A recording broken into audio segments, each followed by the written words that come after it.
Aloha and welcome to the 25th Annual Bloom-Futaba Memorial Lectures.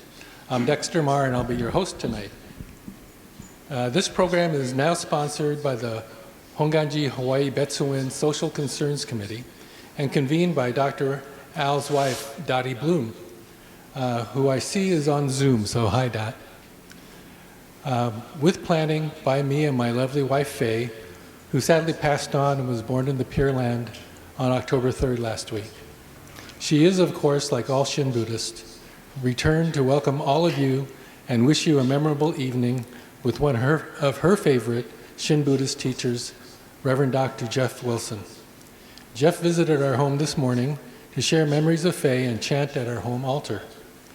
Her favorite Buddhism book is Buddhism of the Heart by Jeff, because she always felt she was a Buddhist of the heart, unlike her Dharma nerd husband, a Buddhist of the head who later understood that the heart mattered the most. May I ask your indulgence for a moment of kind remembrance for my beautiful life partner, Faye.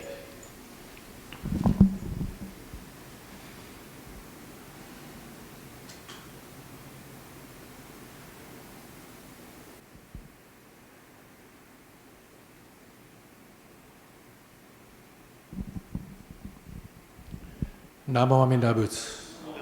Namo Amida Butsu. Namo Amida Butsu. Thank you to all. We're very fortunate to have Professor Jeff Wilson provide his personal insights on his latest book, Living Nembutsu, applying Shinran's radically engaged Buddhism in life and society. The Hawaii Betsuin Social Concerns Committee has been studying Chapter 5, Principles of Engaged Buddhism, in its three-part dialogue discussion group for the past 3 months, though most of you have been waiting for tonight to engage fully in the subject matter. This is your chance. Okay. Jeff has traveled from Ontario, Canada, where he's a professor of religious studies and East Asian studies at Renison University College, part of University of Waterloo. He has Tokudo ordination in the Nishi Hongwanji tradition and serves as a minister's assistant at Toronto Buddhist Church. He's a frequent visitor and speaker in Hawaii, even spending a sabbatical 6-month stay with his family a few years ago. He was our 2010 Futaba Memorial Lecturer, as well as a Buddhist Studies Center summer session teacher in 2016. We're also honored to welcome Dr. George Tanabe, Emeritus UH Professor of Religion and splendid respondent of the Bloom-Futaba Lectures for many, many years. Thanks for always being there for us, George. Let's give a big aloha to Reverend Dr. Jeff Wilson and Dr. Tanabe. Thank you very much. Thank you for that introduction, Dex, and thank you to the Betsuin for hosting us, and to all of you for being here on a Friday evening. You could be out partying, but instead you're here, so I'll do my best to make it a party. In fact, I have to warn you, I got in yesterday afternoon. It's currently 12:06 a.m. Body time, and I'm also recovering from a cold, and I haven't eaten anything since about 9 o'clock this morning. So with cold meds, lack of sleep, low blood sugar, and I guess no inhibitions, we'll see. We might get a pretty raucous event here. We'll see how it goes. My apologies ahead of time if there's a little bit of coughing. Hopefully not. I'm not infectious. I've actually been over it for a good week at this point, but I just can't quite kick all the stuff in the system. So I'll try to keep the coughing to a minimum. And with that auspicious start, let's go ahead and jump in, because I've got 50 minutes, maybe 45 at this point, for our first lecture. And then we'll have a bit of, I think, George, you'll have a response after the first one.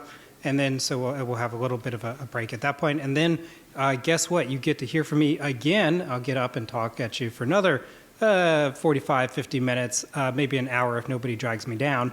And so we'll get 2 rounds of this evening. Without any further ado then, we'll go ahead and jump into the material. So my talk tonight is named Radical Shinran. I'm going to trust that I don't need to describe who Shinran is with my audience, but maybe it would be good just to take a check-in first. Do we have anyone present who doesn't know who Shinran Shonin is? It's okay, don't be shy if you... Okay, all right.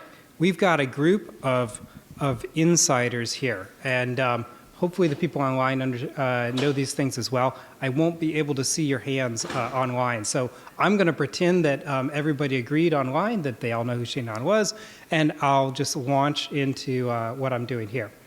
Okay. All right. If I could have my lovely assistant Dave advance to the next slide. Here we go. All right.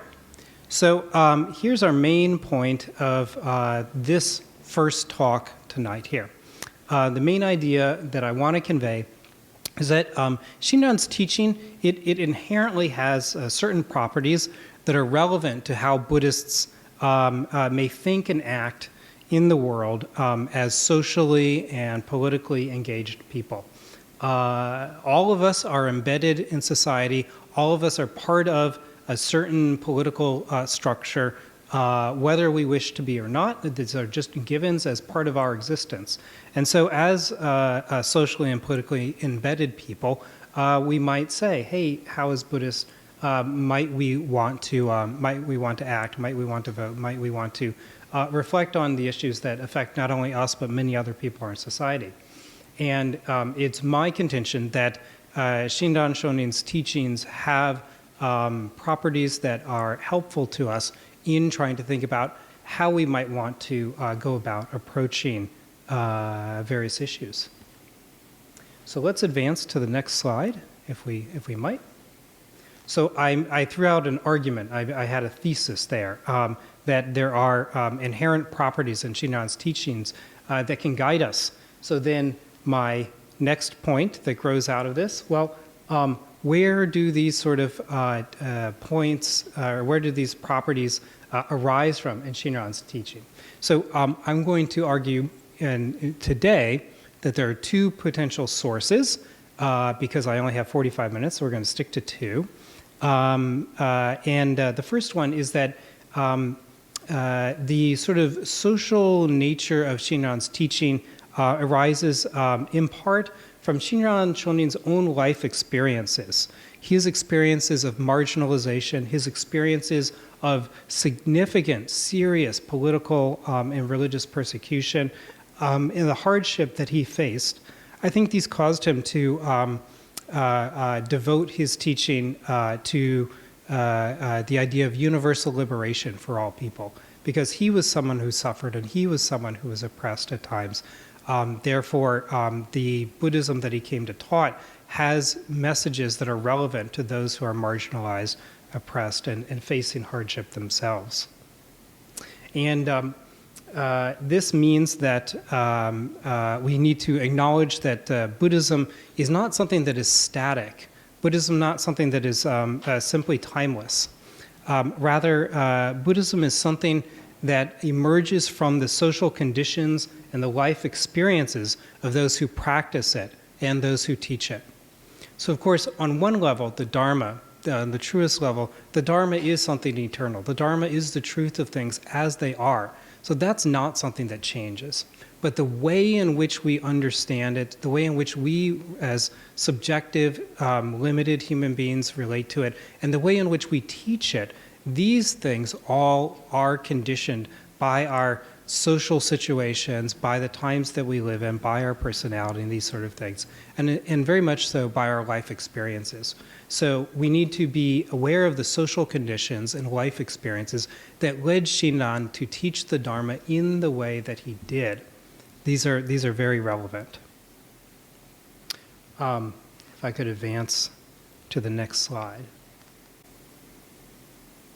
So here's the other source that I'm going to talk about that gives rise to some of the social relevance of Shinran's teaching. And this is the idea that it's from Shinran's own radical spirituality he developed a message that undercut the entire social power structure of medieval Japan. Shinran, he was someone with an unflinching, honest insight into his own very limited character, as he described it. And his insight into his limitations led him to a profound awareness of being embraced and valued by great compassion. So it's not simply his life experiences or the social conditions going on around him, but also it was his Buddhist practice of deep introspection, deep self-reflection, looking at himself honestly, unflinchingly, and discovering what sort of person he was. A process which is aided by the light of the Buddha, and he discovered in this process that he was a limited, foolish person, and also that he was embraced by great compassion. So in this, he discovered that great compassion, this is the most powerful force in the entire world. It's able to overcome any obstacle whatsoever on its mission of liberation for all. If even someone as unworthy as Shinran felt himself to be could nonetheless be embraced and liberated by the great compassion, that meant that the same was true for all other people. So if this is true, that puts everyone on a horizontal level, very different social outlook than the rigidly hierarchical social class system of pre-modern Japan. So this was a teaching that absolutely undercut the power structure, and this is part of the reason that he and others who had similar ideas about the Pure Land teaching were forced into exile, were stripped of their ordinations, in some cases were executed, and endured suffering because it was clear to the powers that be in the mainstream Buddhist power establishment that this was a radical and dangerous type of spirituality that would deprive them of their privileges that they had as the special, rare, elite people who could reach Buddhahood on behalf of others. This was returning the potentiality for Buddhahood to all people, indeed to people who had never been included realistically within the scope of the Buddhist program of liberation within Japan. So people were frightened by that, and people tried to stamp that out. So therefore, if such a foolish person as Shinran was embraced and affirmed, then everyone whatsoever is valued by great compassion. And that means all of us as well, right? Everyone is an equal brother, sister, sibling in the inner togetherness, which is created by the non-discriminating embrace of the Buddha. And this is the point that I want to make here. Because we're talking about Shinran Shonin and his particular times, we talk about how this undercut the power structure of medieval Japan. But the truth of the matter is, Shinran's approach to personal spirituality is so radical that it actually undercuts the power structure of all human societies. And that includes our own as well. He offers a type of spirituality that doesn't allow us to set up hierarchies, if we're really honest about it, but forces all of us into a commonality that, and perhaps it's a little closer to the ideal sort of democratic spirit of the United States. In reality, we're not necessarily as classless a society or as inclusive or a non-racist or whatever else we wish to be. There's actually social classes that occur despite what it may say on paper somewhere, right? To the extent that we fail to live up to that vision, Shinran's spirituality is also undercutting the types of power hierarchies that we try to establish here as well. Let's go to the next slide if we could. Okay. What is the implication of all this? Is actually, this morning the slide said conclusion, like what we can conclude from that, but I was afraid that everyone would think that this was like the last slide in the talk, so I changed it to what is the implication of this argument that I'm making? Because there's a lot more slides after this, I'm just warning you now. Okay, So my conclusion of this is that it's these two aspects. One, the identity with everyone, especially with the outcasts of society, and the propagation of a Buddhism that cares for and accepts everyone, these two things. These are something that fundamentally defined Jodo Shinshu as a radical teaching for people living in hard times. It was a Buddhism that arose during times of suffering and social change, and it speaks to people living in those sort of times and situations.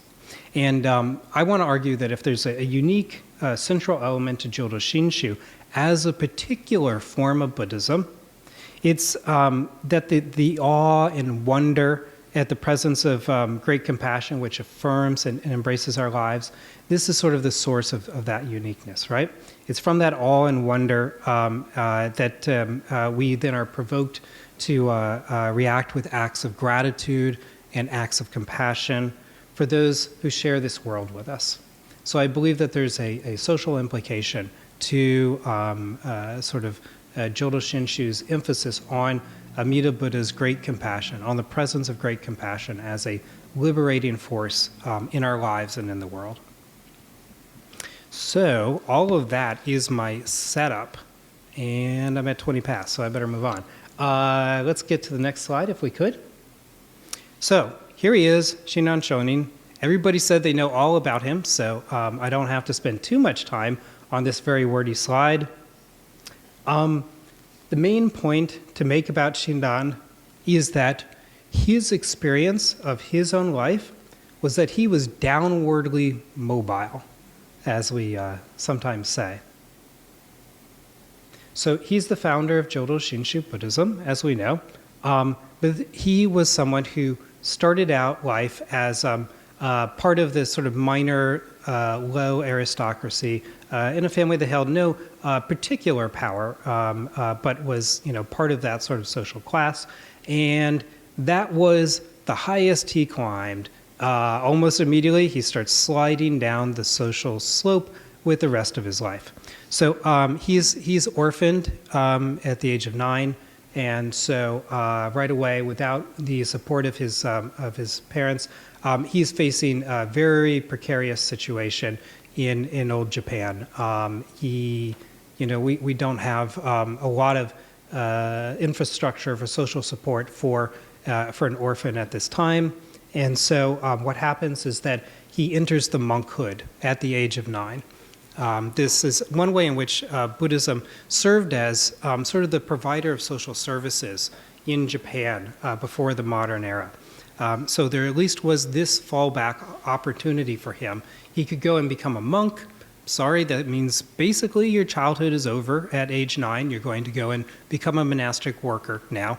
But at least you'll have a roof over your head. At least you'll be fed, this sort of thing. And then you'll work as you're a monk, but you're essentially a type of laborer at the temple in this situation.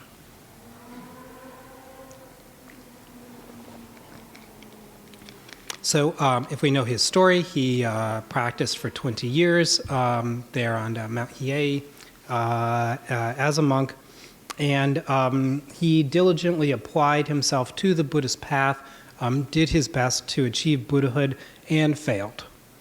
After 20 years of difficult monastic practice, he left the mountaintop monastery and struck out seeking a true path for himself.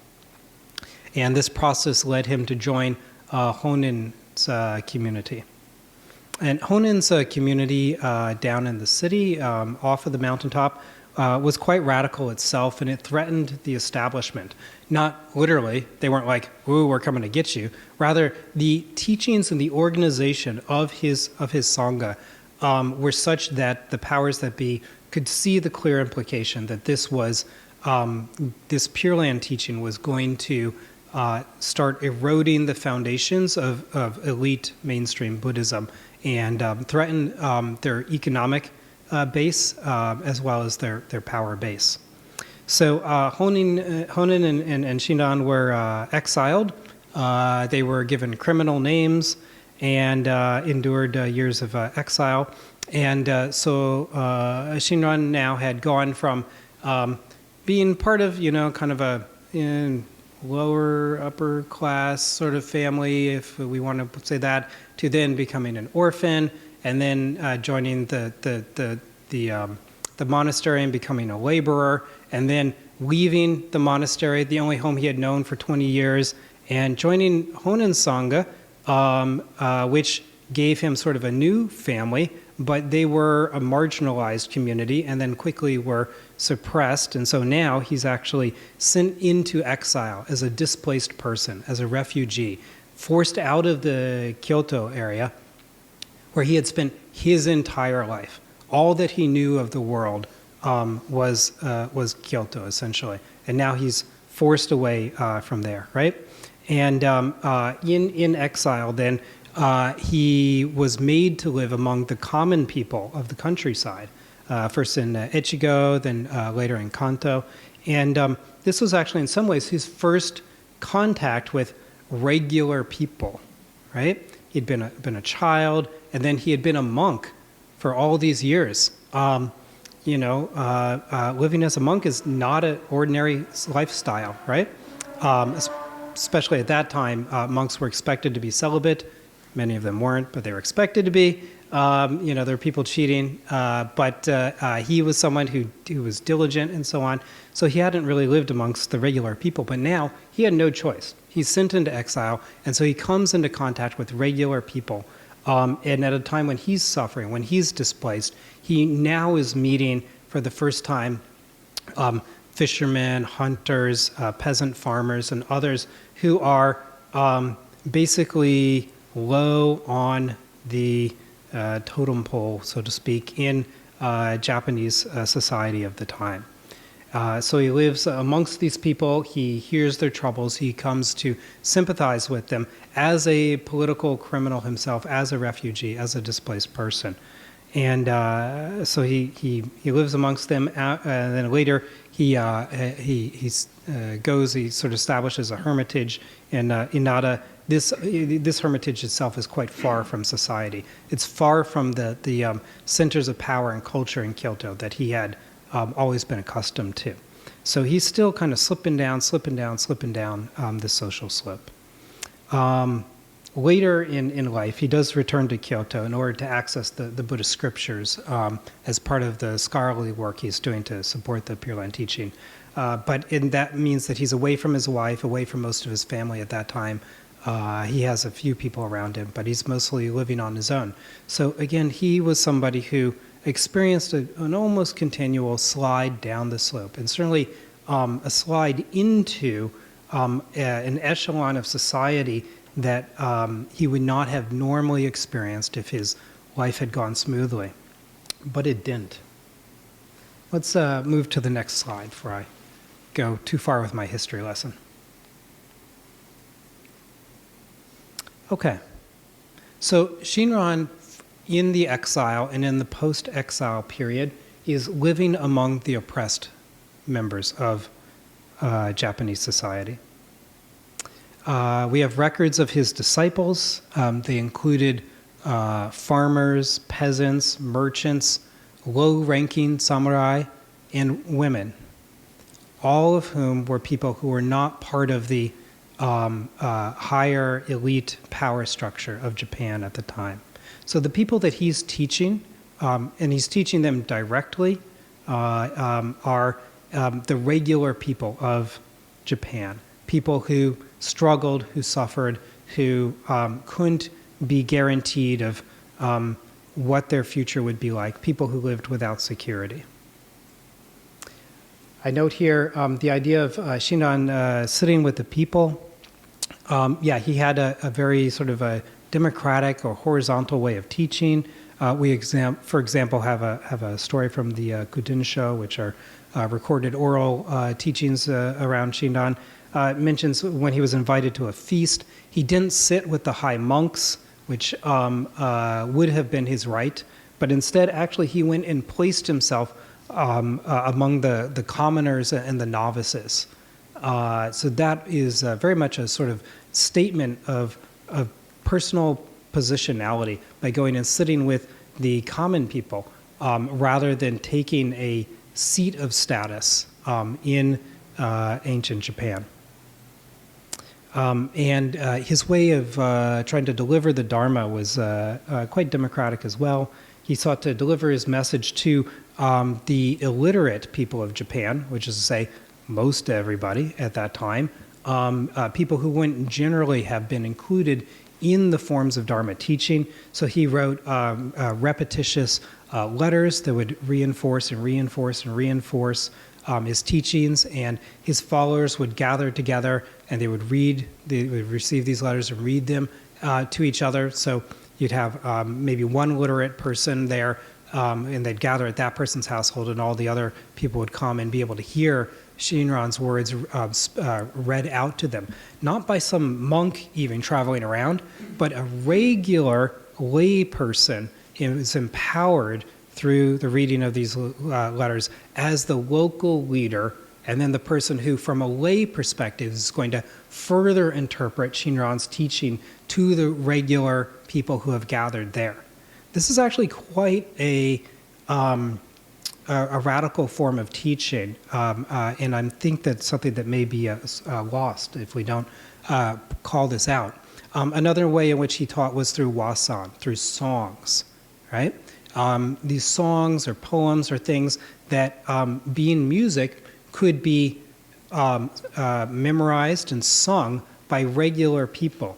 You don't have to be a literate person. You don't have to be a Buddhist monk who has access to the entire, scriptural canon in order to sing songs and learn from them.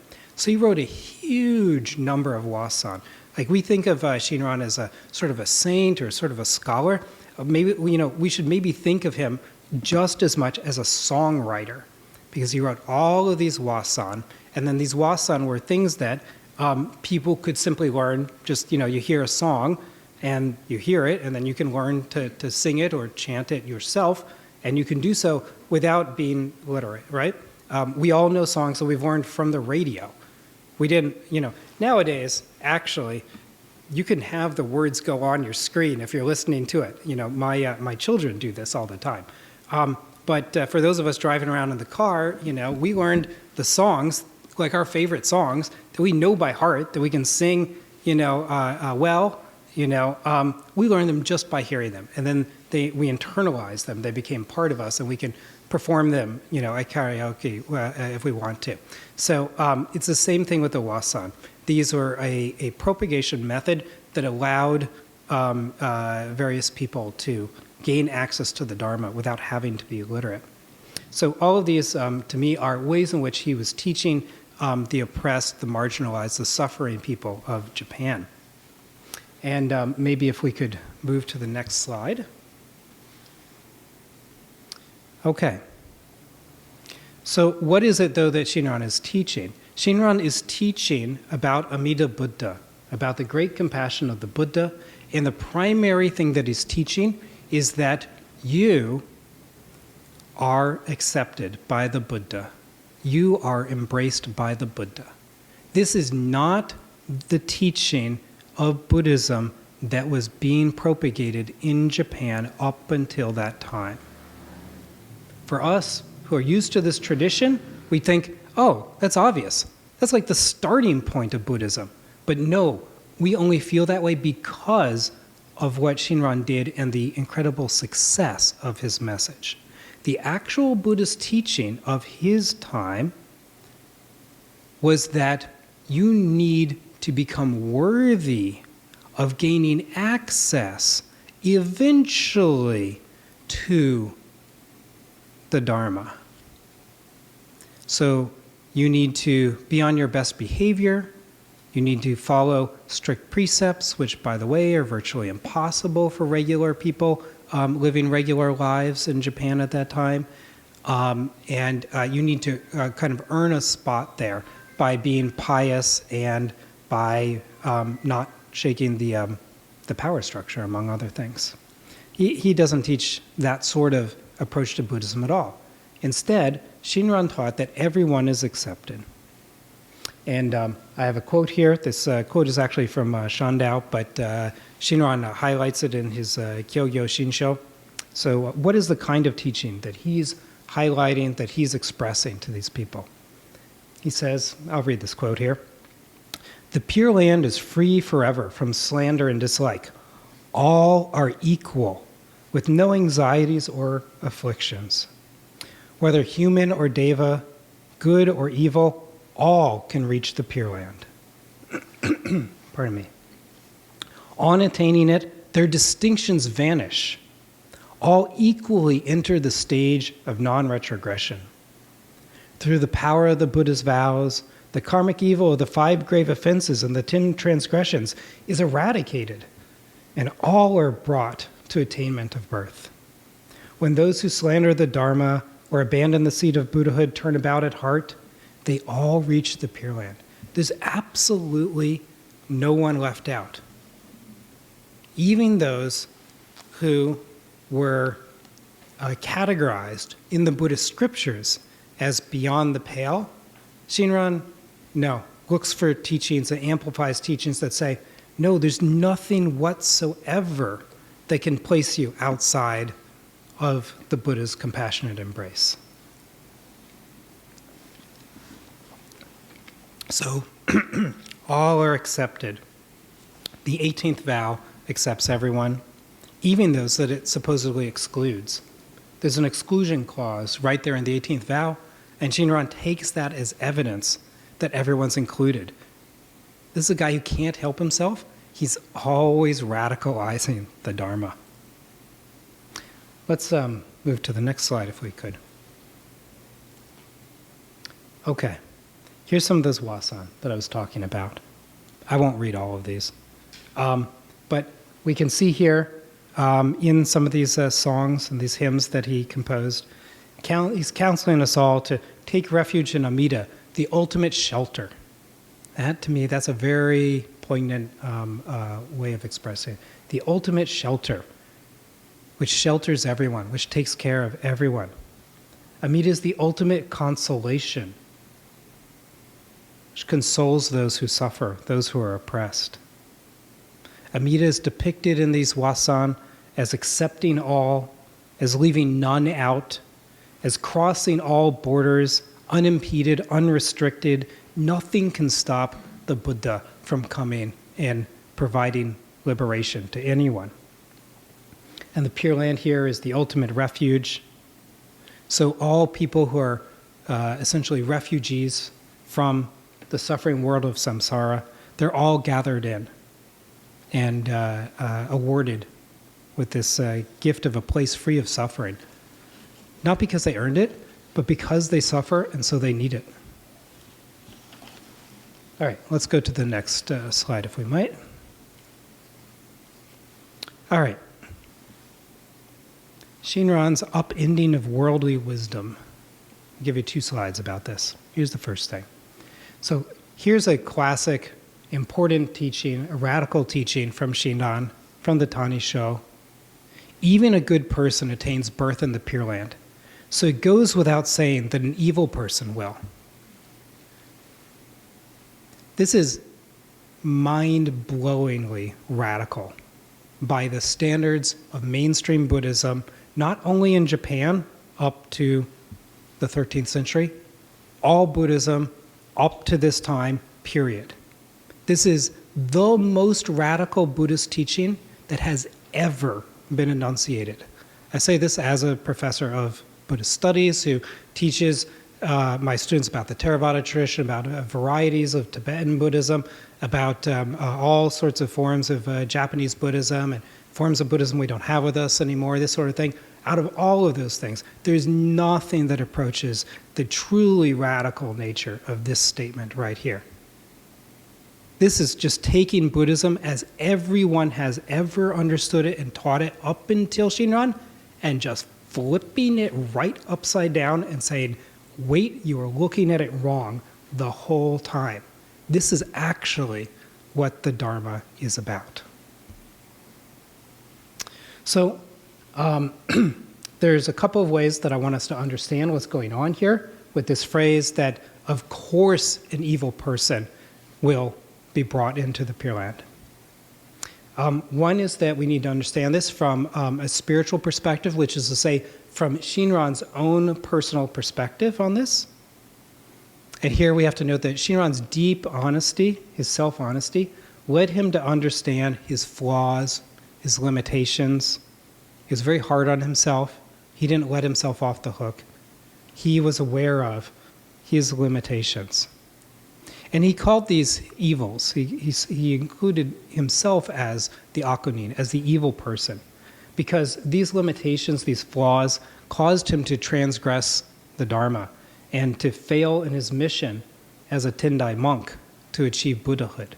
They had held him back, and he had not succeeded after 20 years. And so he just felt that was just the honest truth, and there was no point in lying about this. But in this self-introspection, he discovered not only his limitations, his evils, but he also discovered that his darkness was illumined and dispersed by the light of Amida Buddha's wisdom and compassion. So despite his evils, he was not left alone to suffer in that way. And if such an evil person as himself was liberated by Amida Buddha, despite doing nothing to earn that liberation, then this meant that the nature of the Buddha was to awaken everyone just as they are.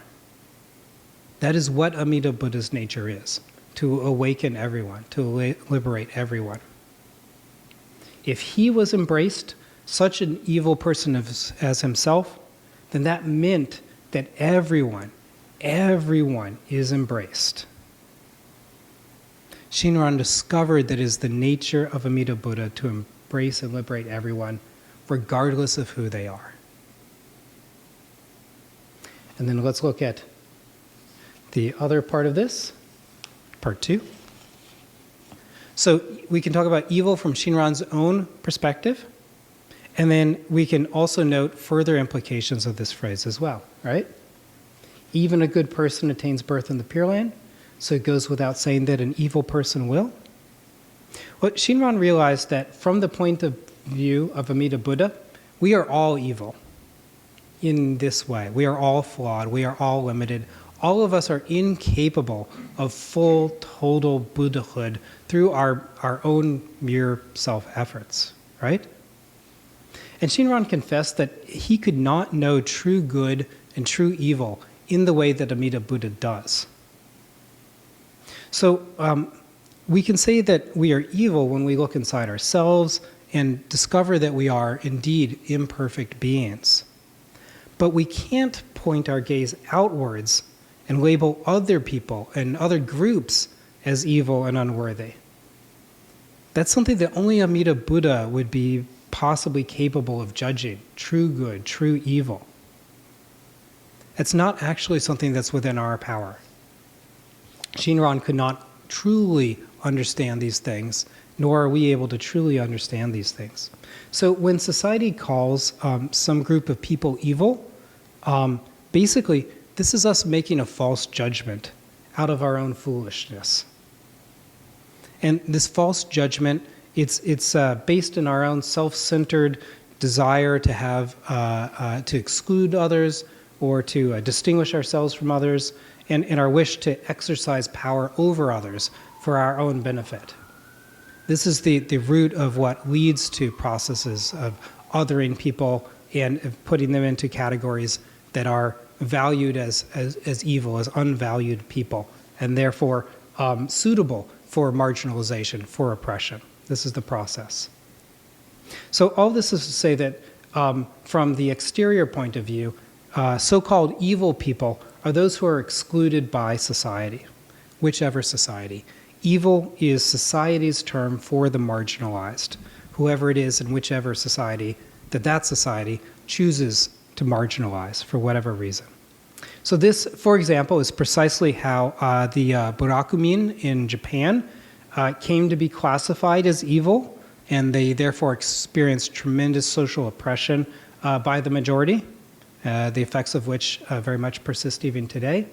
It was because they were labeled evil There were people who felt themselves to be the mainstream and the good people in Japan, and they labeled the people who did certain jobs as evil and forced them into an outcast classification whereby they could be mistreated, and that was seen to be perfectly fine. It's part of this process.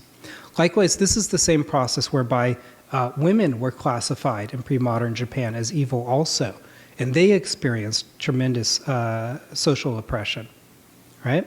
This is how Japanese patriarchy operated, by saying that women were evil. The teaching was that this was the mainstream point of view. People were born into female bodies due to evil that they had committed in previous lives, such that they received a sinful woman's body. This is a very common phrase that one finds in older texts. So this was the same sort of thing. Patriarchy wished to oppress people, classified some people as evil, and then had a justification for its actions. These are Japanese examples, but no society is free from these dynamics, right? This is our human pattern. We wrongly claim the ability to differentiate between good and evil people, and we justify our oppressive actions based on such self-serving ideas. But Shinran's understanding of Amida Buddha fundamentally rejects this type of social logic. He replaces it with an understanding that the so-called evil, these are the reason for the primal vow of great compassion. The evil person is precisely the person who suffers, whether because of our own inherent limitations or because of the labeling and oppression of society. And those who suffer, these are the priority of the Buddha, and they become the object of the Buddha's activity.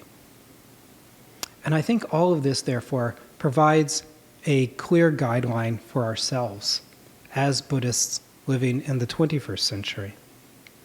As people who are embraced by the Buddha and empowered to participate in the workings of great compassion, I think we should especially care about those who suffer the most. And we should seek to remove the conditions that provoke such suffering, such as oppressive attitudes and structures within society. It's 6:45, so let's go to the next slide, and that'll be the last slide for this first part of the talk. Here, I get to actually use the word conclusion. So here's the conclusion. Here's what I'm leading to with all of this. How do we keep Shinran's Buddhism of universal affirmation and care alive today? How might we do that? So I want to suggest that we need to look within and discover our inner togetherness with all others in the embrace of great compassion. And we need to look beyond ourselves and discover our interdependence with all others, with all things in the web of life. And as we are affirmed and empowered by the Buddha, we're then enabled to carry out acts of grateful compassion.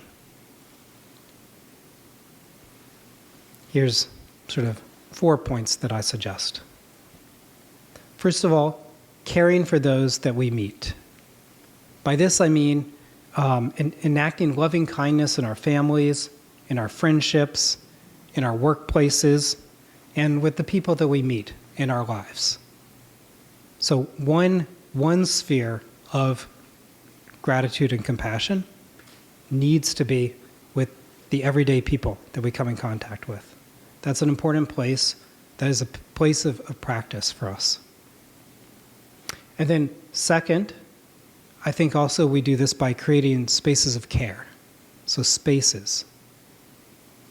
Especially this means fostering temples as strong community organizations that can teach and model Amida Buddha's great compassion. It's not enough for us to try to do it in the everyday with our family members, with our co-workers, this sort of thing. We're all quite limited, and some may be better and some may be worse at this sort of thing, but being limited people, if we don't have a Sangha that also supports our activities, we will fail to develop that sort of compassion. We will fail to properly reflect on ourselves, discover our flaws, and become aware of our interconnectedness. This is something that's quite challenging to do on our own. We really need spaces of care, such as strong community temple organizations, to help with that. So the temple is a space of care, means that we create Sanghas that are truly inclusive, that enact the Pure Land vision of radical acceptance and nurturance of every person. Temples should be like sort of open-ended families that care for all of their members. And also, temples should be incubators for thought and action in terms of reducing suffering in the world. So that's what I mean by this second bullet point there at the bottom. Third, I mentioned strengthening the channels of care in society. This means carrying out a Buddhist ethic of non-discrimination, compassion, and opposition to suffering in all of our social relations. So, for example, we are members of a democracy. Thus, we're obligated to vote and to push for policies that embody and carry out compassion. This is my argument, at least, as someone who has taken from Shinran. This is something that's meaningful to me. We're members of a society that enshrines freedom of speech and freedom of assembly, and therefore, as part of that social nexus, we're obligated, therefore, to speak out against injustice and to rally, to march, and to organize to create a better world. We're not going to create a perfect world. The only perfect world is the Pure Land. That's not something we're going to be able to create, but we can certainly move the needle from where we are towards a better situation, towards less suffering. We can make things happier than they would be if we didn't carry out that compassion. And the last little point I'll make, and then I think I'll be coming up on my 50 minutes. It's 6:49, so I think I'm right on track. Last comment here before we have some interaction is caring for all the strands in the web of life. Because it's not only human beings who suffer, but all living things. And degradation of the environment not only causes direct harm, it absolutely does cause that, right? But because of social inequality, degradation of the environment actually accelerates the suffering of the poor and the oppressed in our society and in the world at large. Social inequality causes problems due to climate change, due to loss of biodiversity, due to pollution, causes these to be unequally distributed, and those who are oppressed, those who suffer, get even more suffering heaped on them by the problems that we are experiencing with our planet. So therefore, carrying out action on behalf of climate change, on behalf of biodiversity, on behalf of pollution, these sort of things, this is among the most powerful work that we can do to reduce suffering and to promote health and happiness for all people and for all things. Those are my initial thoughts here as we talk about radical Shinran. I'll stop. It is 6:51, so I more or less did what I was supposed to do. And I think Dr. Tanabe maybe has the next crack at the microphone. Yes. Thank you, Jeff. Now it's time for George as our respondent. And then for those on Zoom land, if you want to put in chats, please do. And for everybody here, kind of prepare for your capability to ask questions, okay, and make your own comments. So George.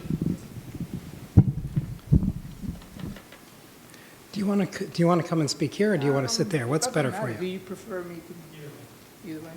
Okay. Whatever you like. Okay.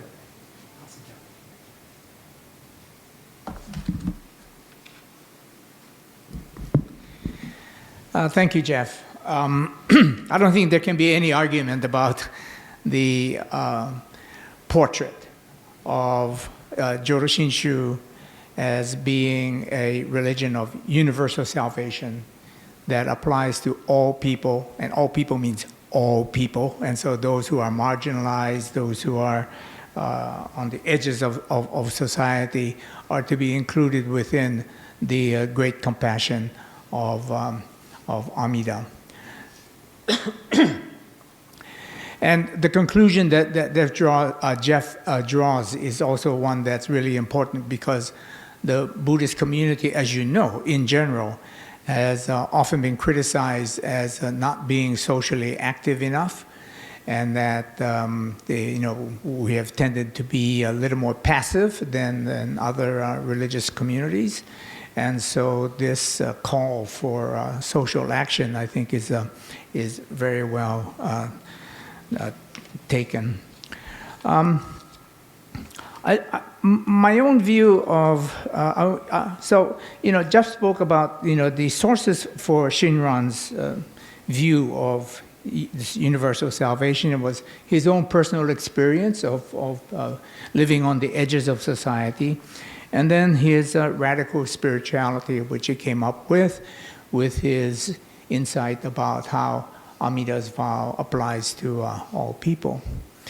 I would add a third source, and that source is Mahayana Buddhism, particularly Tendai Buddhism. And when we look at it that way, at least as I look at Mahayana, I see Shinran as a Mahayana Buddhist within the stream of Mahayana Buddhism, within the tradition of Mahayana Buddhism, which is known for its teachings in all of the different denominations of Mahayana Buddhism of universal salvation. So if you start with the premise that all people can become Buddhas, or to put it in the traditional Mahayana way, all people are Buddhas, they already have the Buddha nature, then nobody can be excluded. So everybody is going to be included. And so from that point of view, I don't see myself, Shinran, as being that unique a teacher. You're not that different from the ordinary traditional Mahayana teachers. I'm sure you don't remember another Futaba lecturer many years ago, and that was Jackie Stone from Princeton. And she came and she gave a talk about how Shinran's religion was a natural outcome of his training as a Tendai priest on Mount Hiei.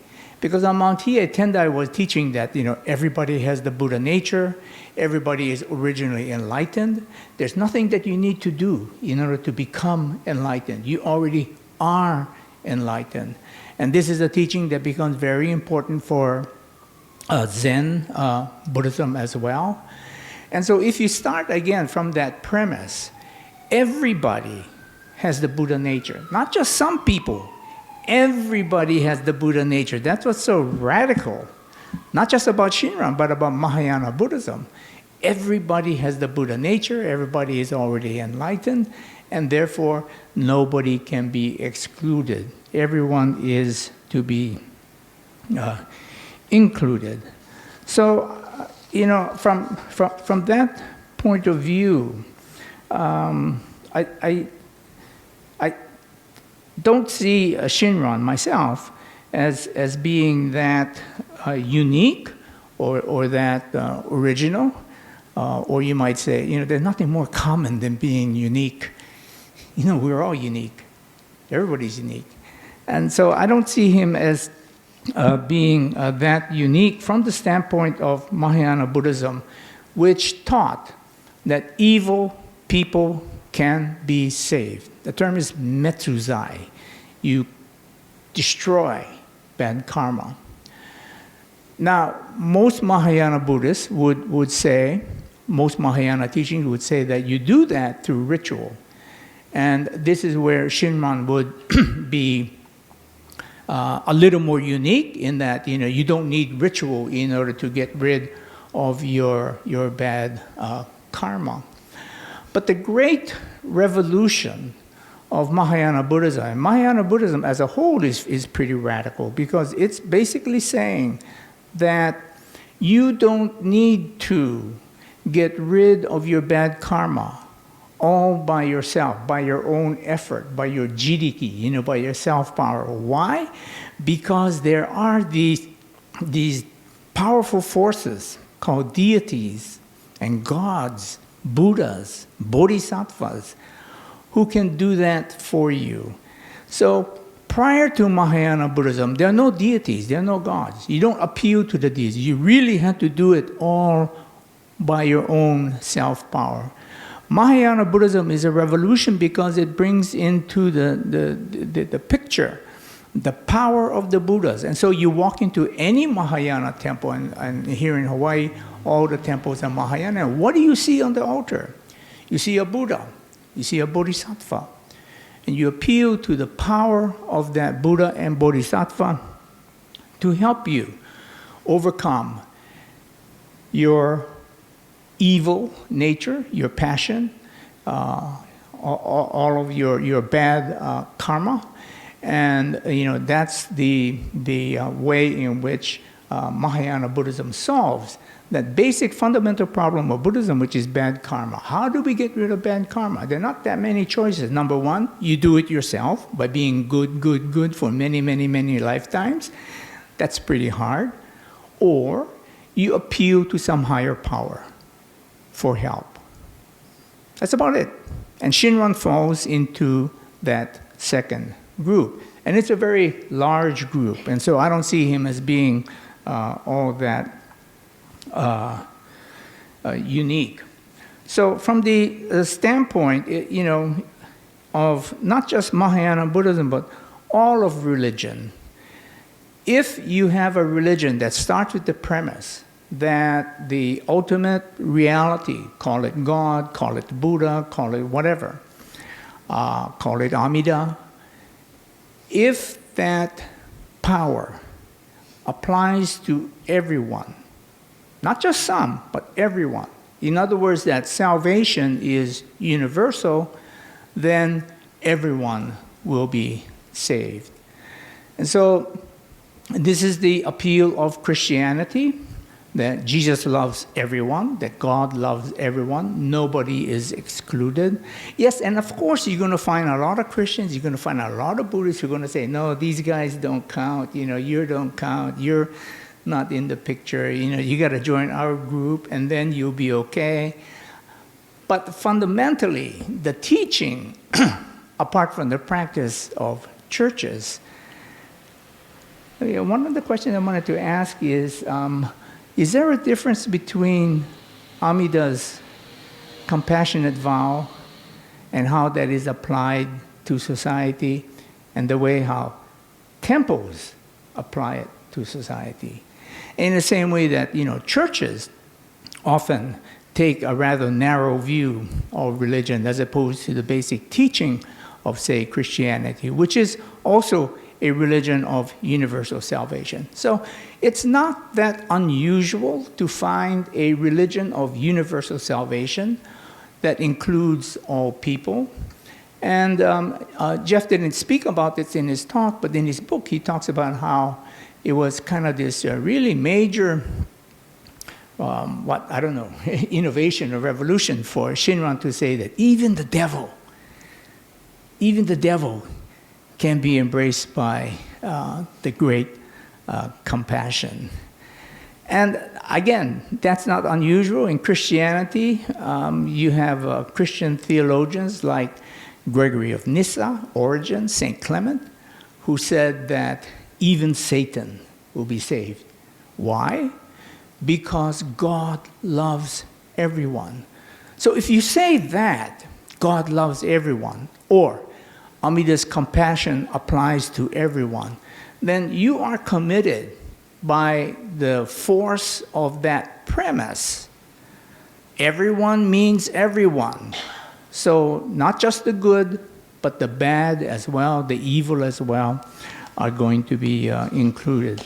So in my view, it's a very common pattern in Buddhism, and it's a very common pattern in religion in general, that there can be teachings of universal salvation that includes all people, and it's something that is often forgotten, and we fall into kind of denominationalism or sectarianism and say my religion is better than your religion and all of that. But if you go back to the basic premise of most religions, that God's love, Jesus' love, Amida's compassion, the Buddha's compassion applies to all people, then it's not really surprising to come to the conclusion, as Jeff does, that it behooves us, it becomes our responsibility to sort of put that into practice and to reach out to all people in all parts of society. So let me just stop here, and maybe you'd like to respond to that before we open it up. I don't know how you want to do it. Yeah. Okay, thank you very much. All right, let's see how much time I have. Okay, so I'm heartened that Dr. Tanabe does not dispute that Shinran's teaching has clear social implications. Since that's my main point here, and that wasn't under attack, I think that means I win. So thank you very much. I'm glad we can agree on the main thrust of what we're talking about here. And then in terms of sort of the idea of Shinran in the context of Mahayana Buddhism, I think this is quite a good point, and I appreciate the sort of further context that's suggested here. I still find there to be things that are really substantially unique about Shinran and really actually different about him. Because the truth of the matter is that the idea that God will save Satan, that is not the teaching of any mainstream form of Christianity at all. Zero. Not a single one. We can find individual Christians, if we look hard enough, within the 2,000 years of Christian history who have said those sort of things. But no form of mainstream institutional Christianity teaches that. Versus, Jodo Shinshu is the largest form of Buddhism in Japan. So we have to be aware that sometimes there are indeed there are patterns whereby people do lean towards, in many cases, a wish for an expanded sense of salvation or expanded sense of liberation, right? Just as much as we become self-centered and we create categories of the good and the bad, and we put ourselves over others, a very common situation. Also, that's not all there is to us. Also, there's a common human impulse to want to expand our circles and expand the possibilities of liberation, to hug more and more people, essentially, if possible. That's also a part of human nature, too. Human nature is not irredeemably evil or only evil, but it is mixed, right? So absolutely, we do see these impulses elsewhere. I don't think that they're substantially carried out in actual practice, though, if we look at it. And I'm not going to suggest, actually, that the history of Jodo Shinshu has been perfect here either. But what do we find when we look at the Tendai Buddhism of Shinran's age, right? So Mahayana Buddhism, mainstream Mahayana Buddhism, definitely teaches the idea of the liberation of all beings. There were disputes amongst Buddhists, but overall, the idea that so these are the ideas, the unsavable. There were schools that said there was a certain class of people who just lacked the seed of Buddhahood and these sort of things, right? But those failed to be the dominant systems, I think, because there's something in Mahayana Buddhism, an impulse towards the desire to widen that circle of compassion, right? So generally, Mahayana Buddhism has taught the idea of the theoretical, eventual, someday salvation of everybody. someday, in theory, right? This was an idea that was given lip service, but I don't believe that it was actually very commonly instantiated in the ways in which Buddhism was actually structured and carried out. So even the teaching that everyone has Buddha nature, this was a teaching that was in the scriptures and was taught by Buddhist masters to their disciples and so on. And so monks and privileged aristocrats heard these teachings and felt included by these sort of things. But honestly, that was not the way the teaching was delivered to the average person, so far as I understand the historical record as I've seen it. So while those teachings existed in the world, they were not actually delivered in that fashion to the regular sorts of people. Instead, peasants, women, and others were basically told, you can't do it. You won't get it. You won't receive it unless you pay us for access to the Pure Land, to the Dharma, to liberation, right? You have to pay us. I mean, literally pay us. You have to give us money so that we will perform the esoteric rituals that will enable your Buddhahood to actually be activated, to enable that promise of the Mahayana to actually take place, right?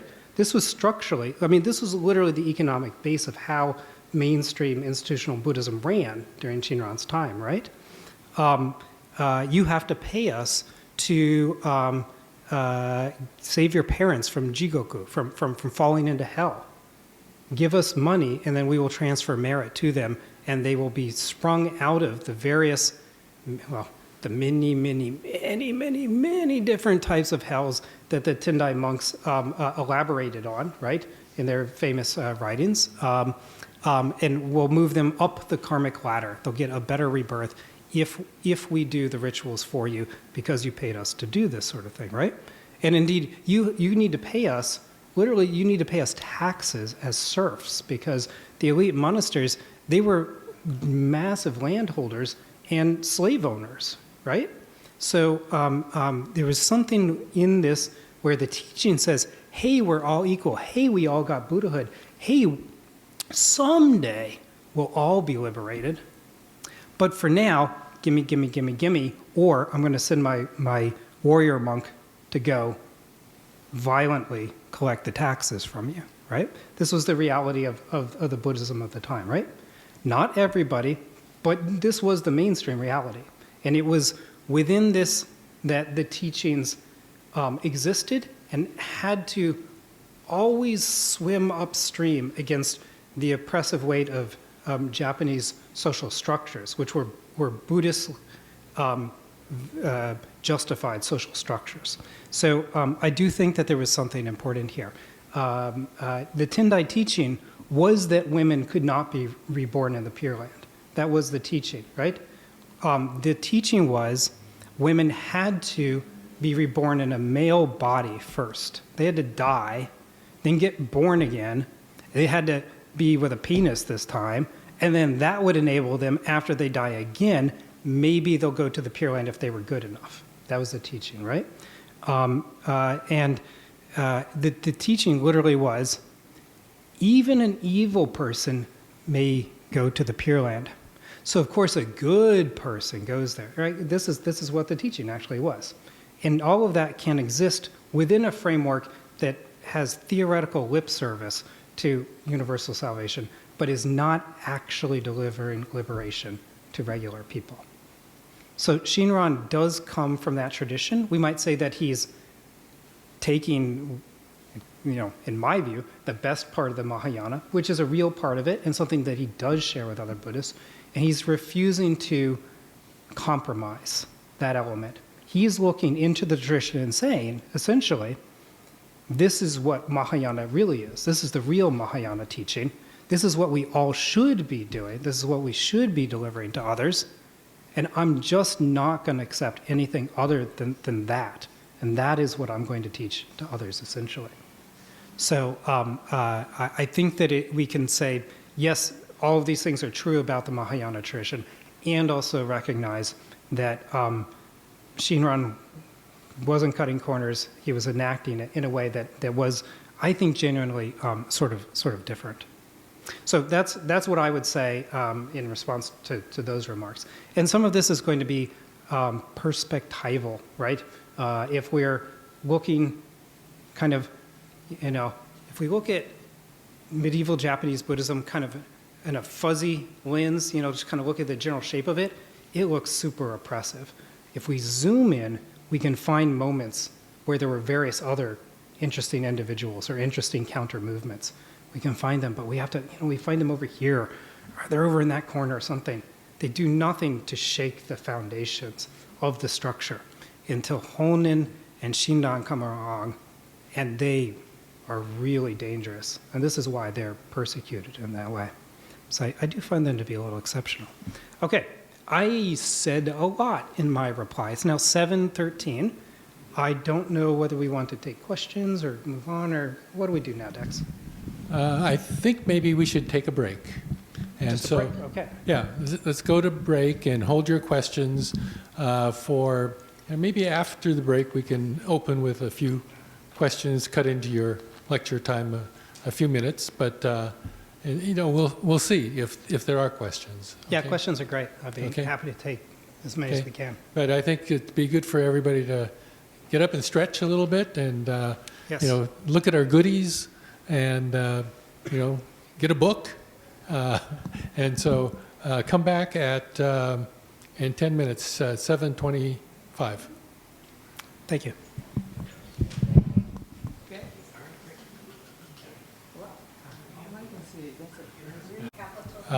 Welcome back, everyone, for the Act 2 of our presentation tonight.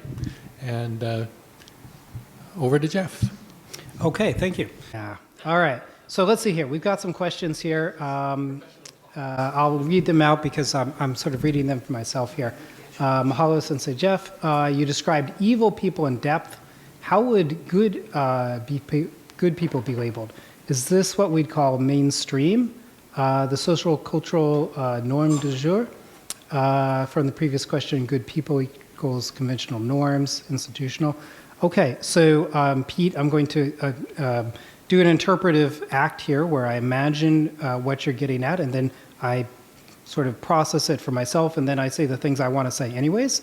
So that's the trick, since I have the microphone.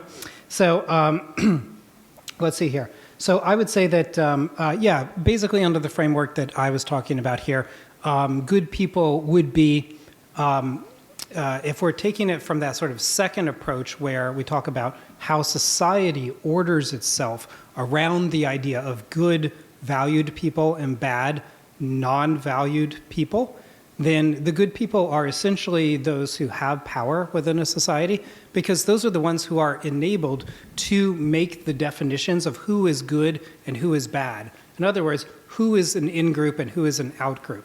That's inherently a function of power, right? So it would be those who have the privilege of power within a society would be the ones who create and, define themselves in their own ways as the good ways.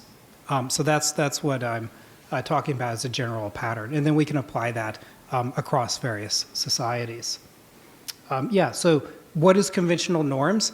Well, the thing is, the conventional norm in America is not the same conventional norm in Japan, which is not the same conventional norm in Afghanistan, which is not the same conventional norm in Kenya.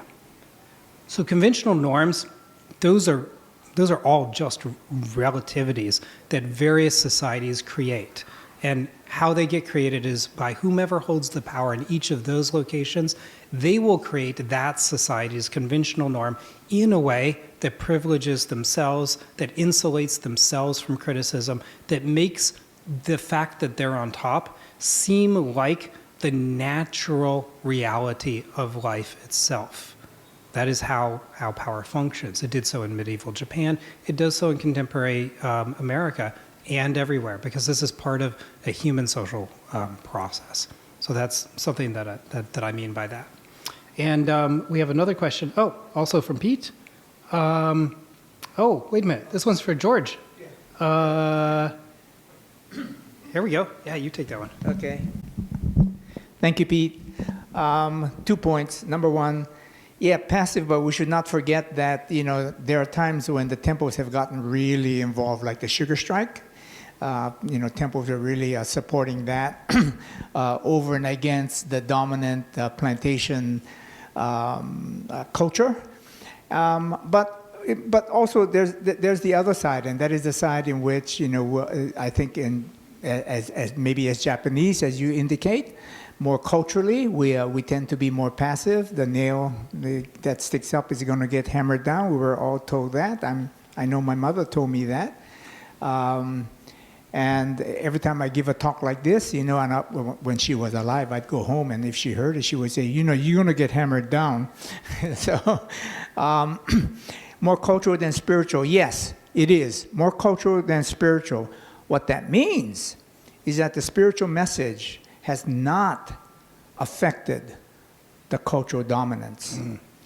And that, quite the opposite, the cultural power has put down the spiritual teaching. 100%, unfortunately. But this is true. Just because this was Shinran's teaching, and just because he managed to enact it during his lifetime, and maybe during the first generation or so of Jodo Shinshu, eventually those same human dynamics I was talking about, they do always resurface, and they fundamentally begin to turn any human endeavor into basically a power trip. Jodo Shinshu has in no way been immune to that in Japanese history, because we are people and people do these things. However, there are elements of the Jodo Shinshu teaching that where that idea of Mahayana universal liberation is a lot closer to the surface always. It's always lurking there as a potentiality ready to be called forward, I believe, and shake up some of those foundations, even within Jodo Shinshu temple history, which has been an institutional history. Okay, so I could go on and give some more talks, but I saw a hand coming up here. I just wanted to know. Yeah. I wanted to know how Shinran Shonin sold his ideas to the common people when there was such strife and fear. Fear. Yeah. Okay, good question. I'll deal with this quickly, and then maybe I'll move into some of my planned remarks for the rest of it, and then afterwards, hopefully, I'll have a chance for maybe some more questions if there are online or here in person. So he sold it by living it, right? This was a living Nembutsu. This was something that Shinran was doing, something he embodied. And I mean literally embodied with his body. His human body left the monastery and came eventually to the people. His human body left the strict adherence to the precepts and became basically a violator of the monastic precepts while also still serving in a monastic role. That is to say, he carried out rituals and he taught the Dharma, and these were things reserved for the monastic class. So he was neither a layperson nor a monk, as he himself said. He was something different that violated both of those categories and therefore brought something fresh and new forward as a possibility. And he did this amongst people. So people saw, he was married, he had children. He taught his children. He sent his children out as teachers, this sort of thing. This wasn't a secret. This doesn't mean that no monk had ever had a wife in Japanese history. There were plenty of them. But it was all on the down low, right? You'd be up in the monastery doing your stuff during the day, and you'd sneak down to your family at night under the cover of darkness, this sort of thing. But for Shinran, it's out there in the light. And he's establishing a kind of married monastic thing. So living that honestly and living in that way, in a way form of lifestyle, and teaching the regular people, being amongst them, literally going to their house, and then going on to the next house, the next village, and going on and just being there in this kind of hijiri, kind of traveling teacher sort of way, teaching the Nembutsu and embodying it. This is the way that he sold it, essentially, because he was doing it. And honestly, they'd already persecuted him, so what more were they going to do? Like, he was kind of fearless about this. Okay, so that's my answer there quickly, except I see another hand coming up over here, and they're talking, so they can't stop me from taking the question. So, oh, except they have the mic. Yeah.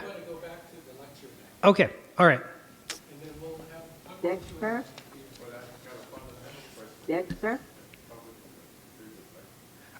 We'll give you an opportunity to come back to that there, but I think we want to see a few more of my pretty slides, and then we'll definitely have a chance to hear from everybody and try to address questions or comments. So, Dave, if you have the ability to bring up that other PowerPoint. There we go. That's it. Thank you so much. So if we had radical Shinran for the first part, we have radical Sanghas for the second part. And we can just go ahead to the next slide to get us rolling here. And I'll try to do this fairly quickly because I do need to be mindful of the time that I'm taking and that you're generously providing me with your time. So what's the main point of this second part of the talk? I want to highlight how social activism has been going on at every level of Jodo Shinshu Buddhism. So on the one hand, Dr. Tanabe is not wrong when he characterizes the overall culture of Jodo Shinshu as having often had a type of sort of cultural passivity to it. And yet at the same time, there are abundant counterexamples of things that are going on or that have been going on to show that there are a lot of things that we can look to and draw some inspiration from or use as models if we want to choose to rise above that kind of blanket of passivity and instead choose to be more active.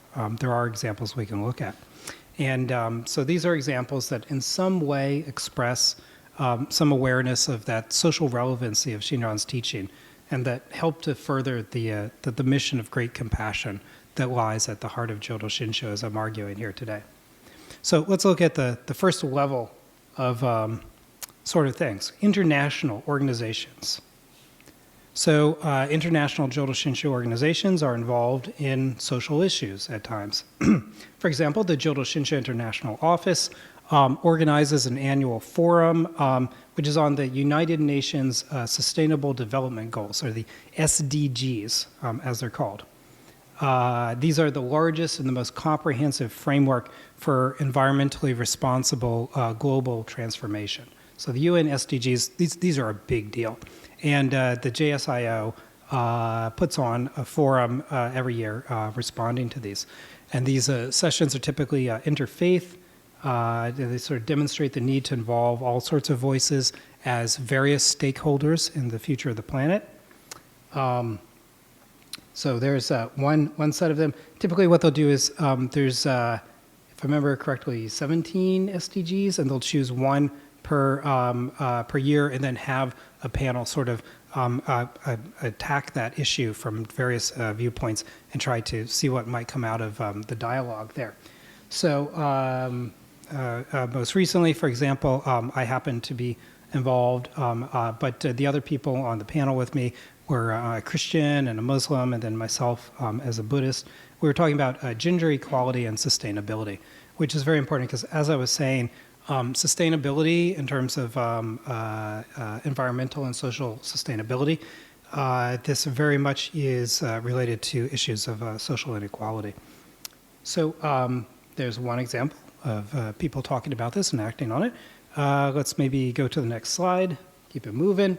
All right, we have organizations in Japan that are involved in talking about social issues and trying to have positive action on them. For example, we've got Dukoku University. This is the main Jodo Shinshu university and seminary for the Nishi Honganji tradition. And so Dukoku has declared since 2010 an official eco-friendly campus policy. And there's many, many ways in which they're enacting it. I'll just give you a few examples, such as in 2013, they opened the Dukoku Solar Park, which is a mega solar farm that delivers energy to the region. They opened the Yunus Social Business Center, This is a group that provides leadership and theorization in developing Buddhist SDGs, Buddhist Sustainable Development Goals, based in Jodo Shinshu thought. So an example of this is their development of the concept of jiserita, which they translate as introspective altruism. This is a process whereby we reflect within ourselves, we develop awareness of our connection to others, and through this process we produce compassion for living things, and then we work to ensure a good life and a good future for the beings and the systems that are around us and that we are part of. Dukoku connects all this to the UN SDG motto, no one will be left behind. This is sort of the motto of the SDGs. They connect that idea, no one will be left behind, to the primal vow of Amida Buddha, which embraces and liberates all beings without exception or discrimination.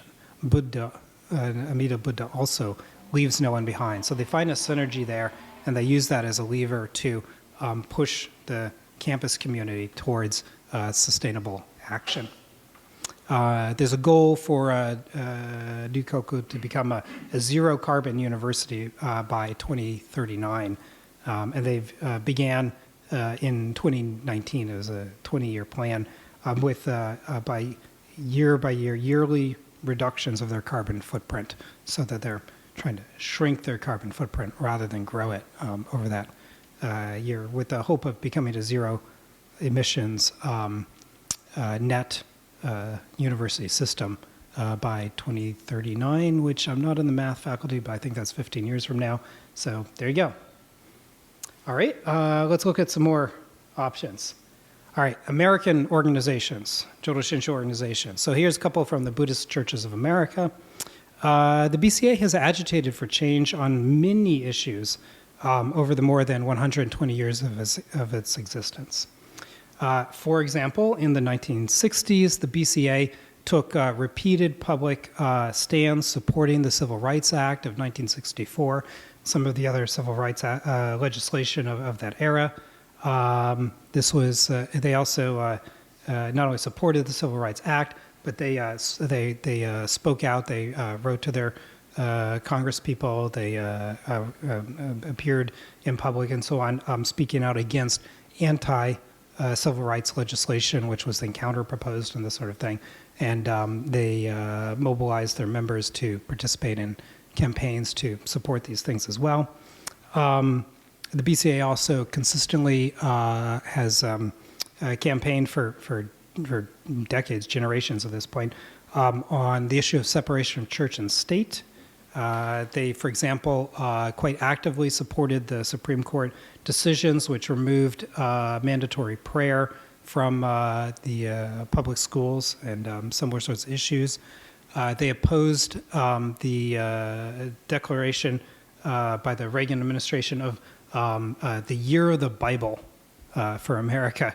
So they officially opposed this sort of thing, and actually somebody who's on a future slide here sued President Ronald Reagan over establishing it as the Year of the Bible, saying this was created a discriminatory environment for Buddhists and others.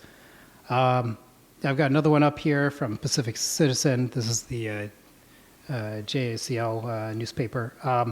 Nisei authored textbook called Racist and Anti-Buddhist by the BCA. So that's from 1970, another example, just kind of that public sort of activism, speaking out. Yeah, in California, there was a textbook that they found to be insulting to Buddhism, essentially, and so they were did a lot of agitation to try to get that sort of thing changed. That's the Buddhist newsletter from 1964, BCA's stand on civil rights, talking about that sort of thing.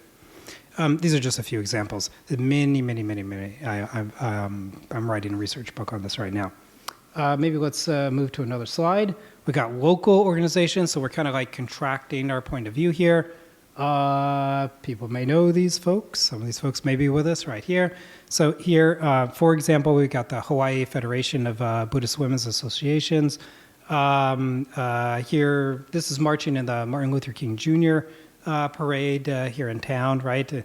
This is a march that is done to support peace, civil rights, and economic justice, basically the essential causes that Dr. King stood for, right? And honestly, the Hawaii Federation supported many good causes as just one of them. So just to show people out in the streets doing this sort of thing, I could have shown so many different pictures of this sort of thing, of people being out there publicly supporting various good causes. In fact, well, we've got Pride coming up here, and I'm going to guess that the temples will be participating once again. They have a very good track record of doing that, so that'll be a lovely thing. Why don't we go to temples? That's the next slide. Okay, so just some examples here. Again, individual temples. Individual temples have a long history of getting involved in various causes. For example, in the upper left-hand corner, I've got an example of Senshin Temple. This is in south central Los Angeles. During the Vietnam War, they held teach-ins at the temple, educating people about the war and organizing resistance to the Vietnam War.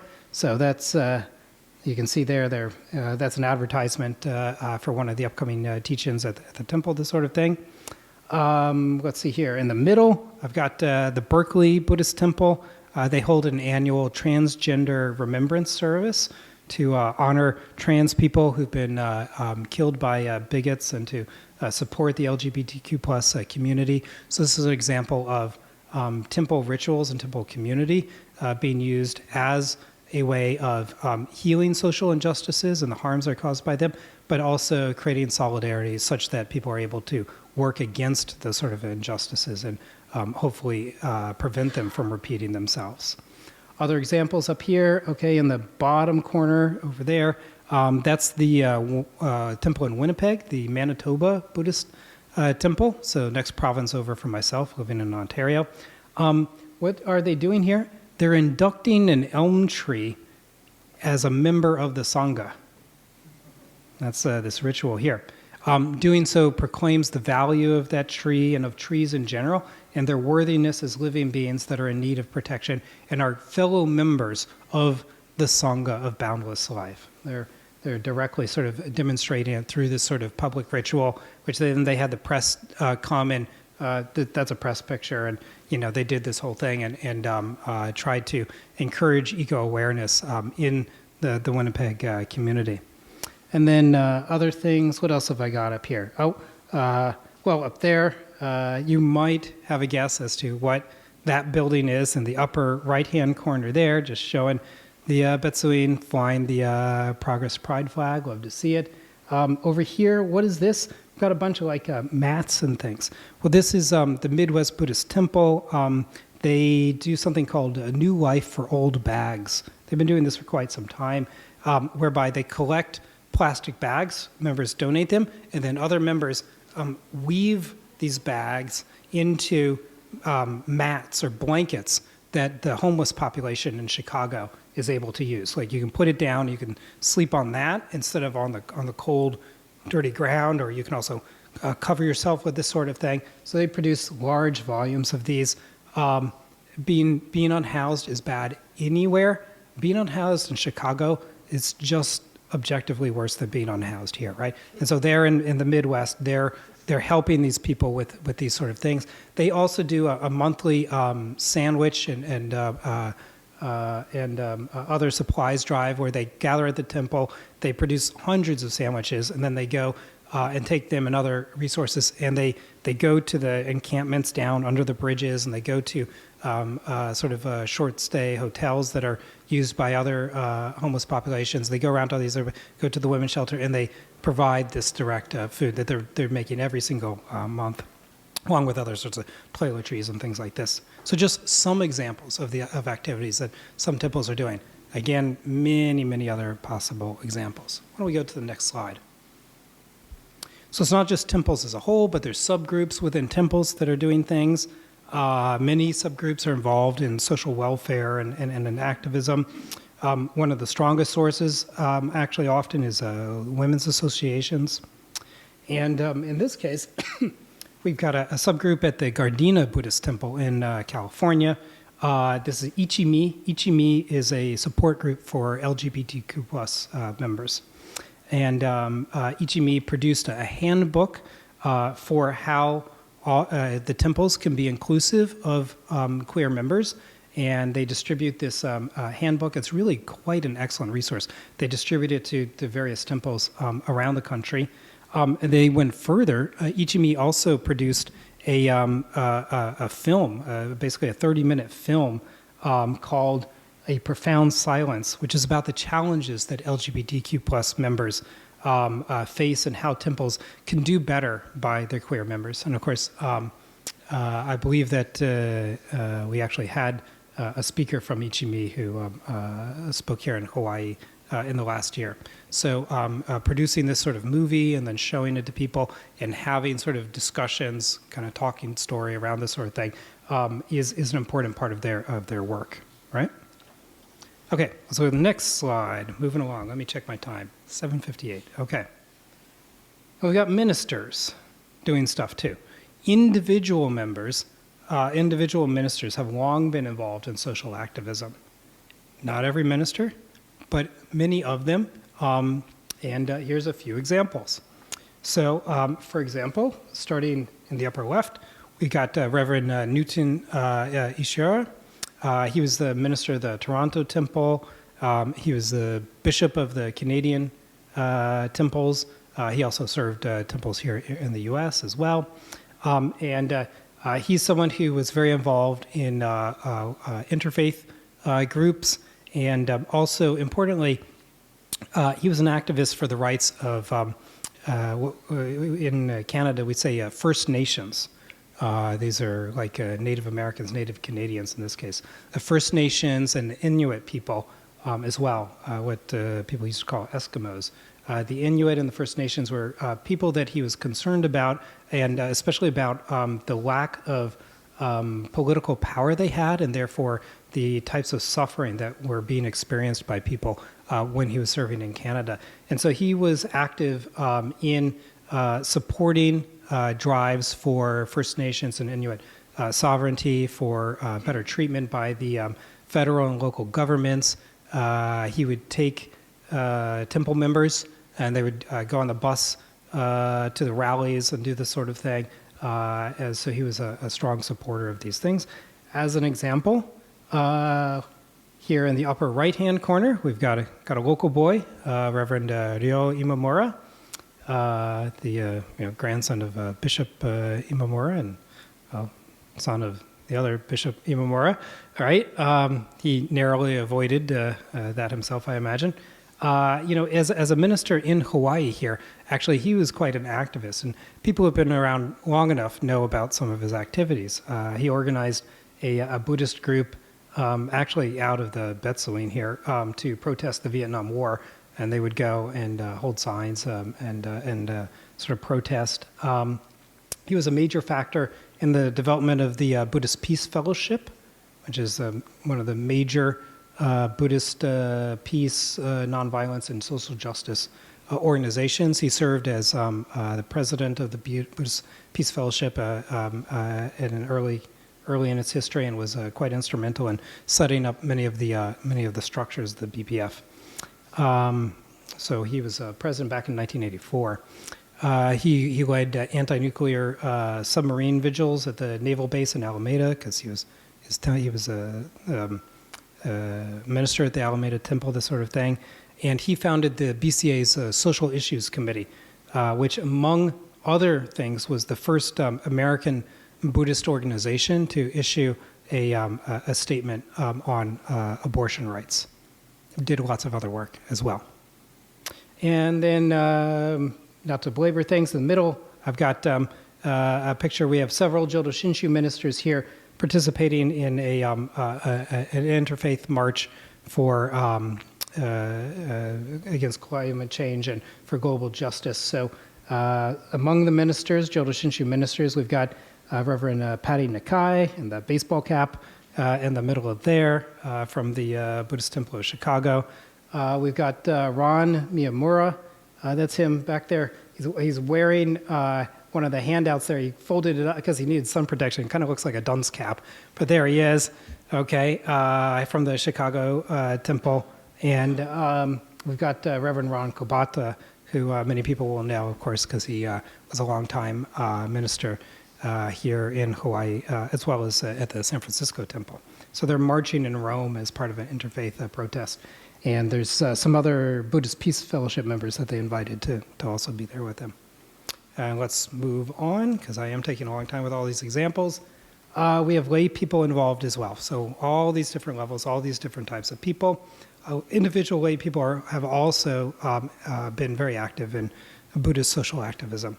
So we have, for example, Satsuki Ina. She's a BCA member, and she's a co-founder of Tsuru for Solidarity. This is a major Nikkei organization that opposes detention of immigrants and their families, and has been quite active in activism. They organize letter campaigns, they hold protests, they go and they hang strings of origami cranes on the fences at IC detention facilities and this sort of thing. So they've been involved in quite direct activism. And then another example, I always like to throw a few Canadians things in here, sorry. Got to give some shout outs. So Hamilton Buddhist Temple, Ray Nakano, he's a tireless advocate for action against climate change. And he's involved in all sorts of educational activities on this subject. He's an expert. And he's held many forums for the Canadian temples about sustainability issues, about climate change. This is a slide from one of his more recent ones, just sort of showing that. So, last slide. Basically, the point I'm trying to illustrate here is that at all levels of organization, from the transnational to the individual, Buddhists have been involved in active work to make positive transformations in society. So, as we've discussed, Shin teachings, Jodo Shinshu Buddhist teachings, they have principles that have social applications. And I think that working for others deepens our understanding of the Dharma, and therefore it's a way of increasing our understanding and living out our principles in practice. So I think there's a lot of sort of inspiring examples that we might learn from. Maybe their particular issues might be interesting to us and we might get involved, or maybe just sort of the patterns they represent and we might bring our own preferred issues into dialogue with Buddhism and hopefully start to help to live out some of that great compassion. All right, so those are my prepared remarks. Do we have another response from Dr. Tanabe? Yeah, I'd like to give George. Okay. I'd like to have George take an opportunity to respond if you have comments. I'll be very brief because I want to have all of you have a chance to really talk. So, yeah, great. Again, no argument with the fact that all of these are good causes. They're very powerful, broad cultural causes, and again, kind of relates to the question that Pete brought up in terms of the intersection between culture and religion. And one could argue that these are powerful cultural movements that are going to take place even without religious participation. But it's good that there are religious groups that are jumping in, and you showed the ways in which Jodo Shinshu groups are in there. But of course, again, along the lines of what I said earlier, nothing unique about this. There are all kinds of other religious groups that are involved with these movements as well. So let me stop there because I know there are questions. Alan? You sure? Okay. All right. Well, yeah, thank you. 100% Jodo Shinshu Buddhists aren't unique in this regard, but we are present and we have resources within the within the tradition, both doctrinal and also human examples that we can look to. So I think to the extent that people are interested in applying Jodo Shinshu Buddhism to social issues and are interested in being involved as engaged Jodo Shinshu Buddhists, that there's a lot of natural material there for people to draw on. That's really kind of what the point of the whole lecture is. Yeah.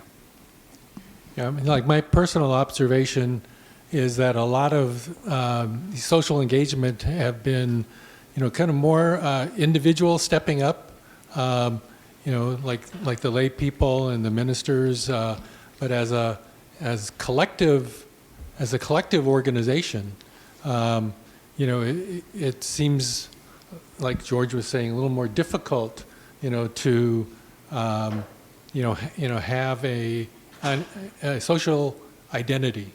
The Catholics, let's say, have, they're well known for Catholic charities and homeless and feeding. The Buddhist in general might have a peace orientation, but that's kind of more the Dalai Lama and Thich Nhat Hanh. What's our Shin Buddhist identity? And sometimes I kind of feel like, the examples you're talking about are kind of, outliers. I mean, they're wonderful examples, of people, dedicated and involved. But as when we talk about, a social concerns committee board, endorsed, type of, program or relationships with community organizations, we don't seem to be provoked, into a Shinran-like, action. I don't know if that's, what you think about that. I'm not sure there's a question in there, Oh. but it's a good statement about the reality of the fact that we have not lived up to our fullest potential in these ways, absolutely. And some of these people may be outliers, although at the same time, I note that some of these outliers are very prominently placed. Like, for example, Bishop Fujitani was a fairly tireless advocate for same-sex marriage rights here in Hawaii. Right, he got personally involved in a number of organizations. It was publicly speaking on this and so on. And so he may be one person, but he's also the bishop. So that's not nobody, right? So just as an example, so outliers sometimes may be prominent themselves, or sometimes an outlier from the out, kind of on the fringes, needs to kind of tell us, needs to kind of wake us up, speak a bit of truth to our power in that way too. So there's a role for those sort of people, absolutely. I would love to see it be less of an outlier thing and have more people as groups being involved in various ways. We do see groups involved. For example, the Midwest Temple that I was talking about, that's a Sangha action, and they're well involved, and it's something that the entire temple is very proud of and supports in various ways.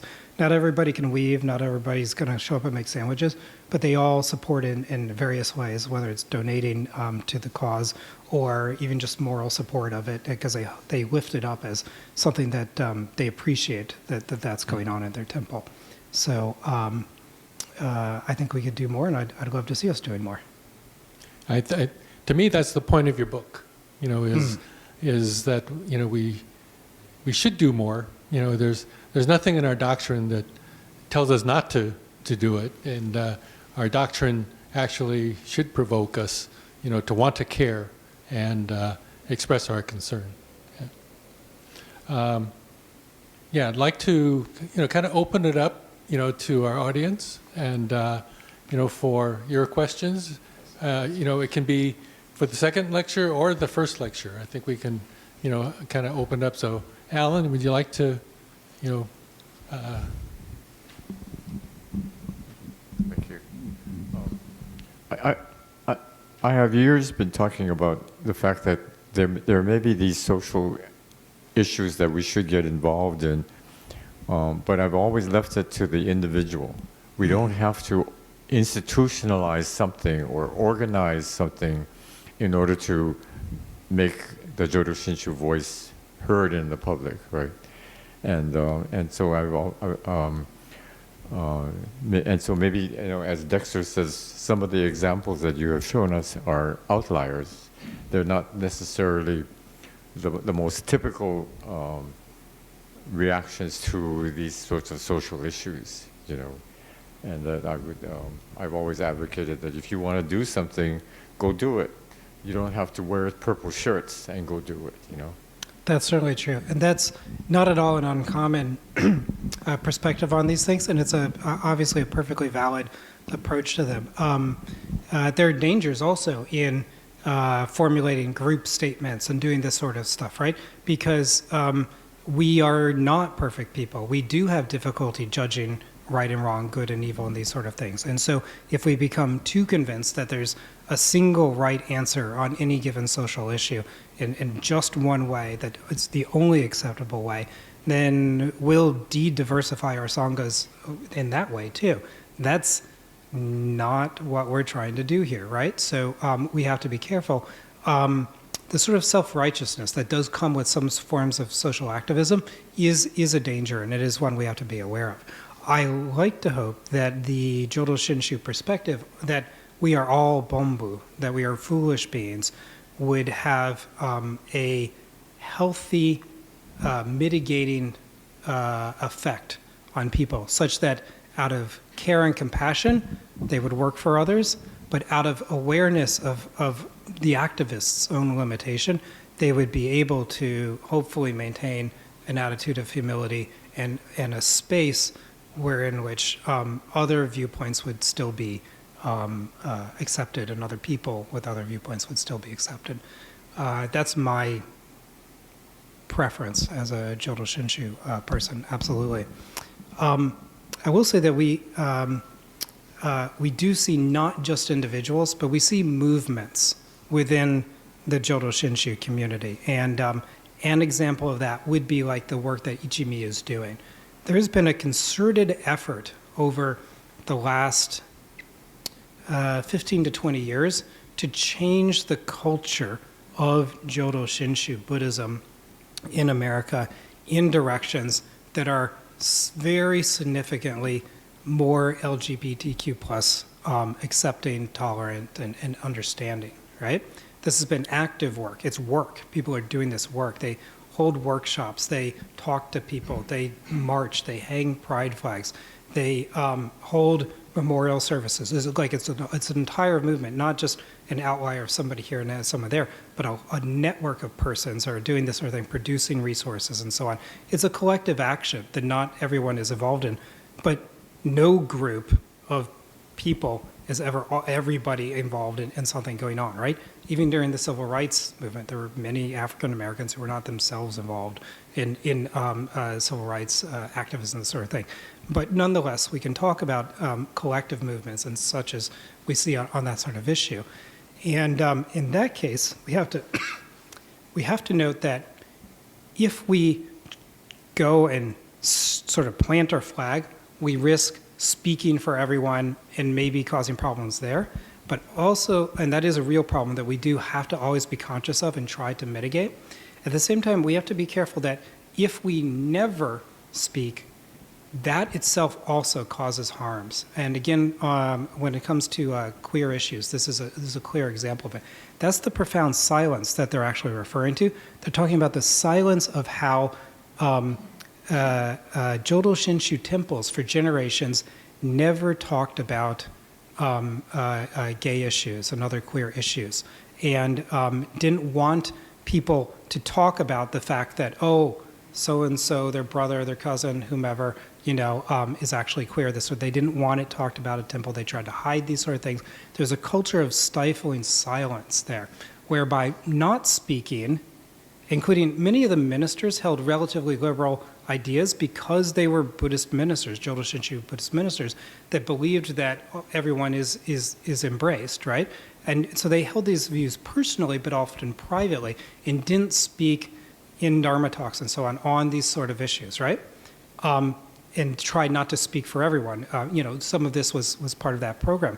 But this meant that queer Jodo Shinshu members, of whom there were substantial numbers, said, oh, they never talk about us. That means we're not accepted. That means this isn't a safe place.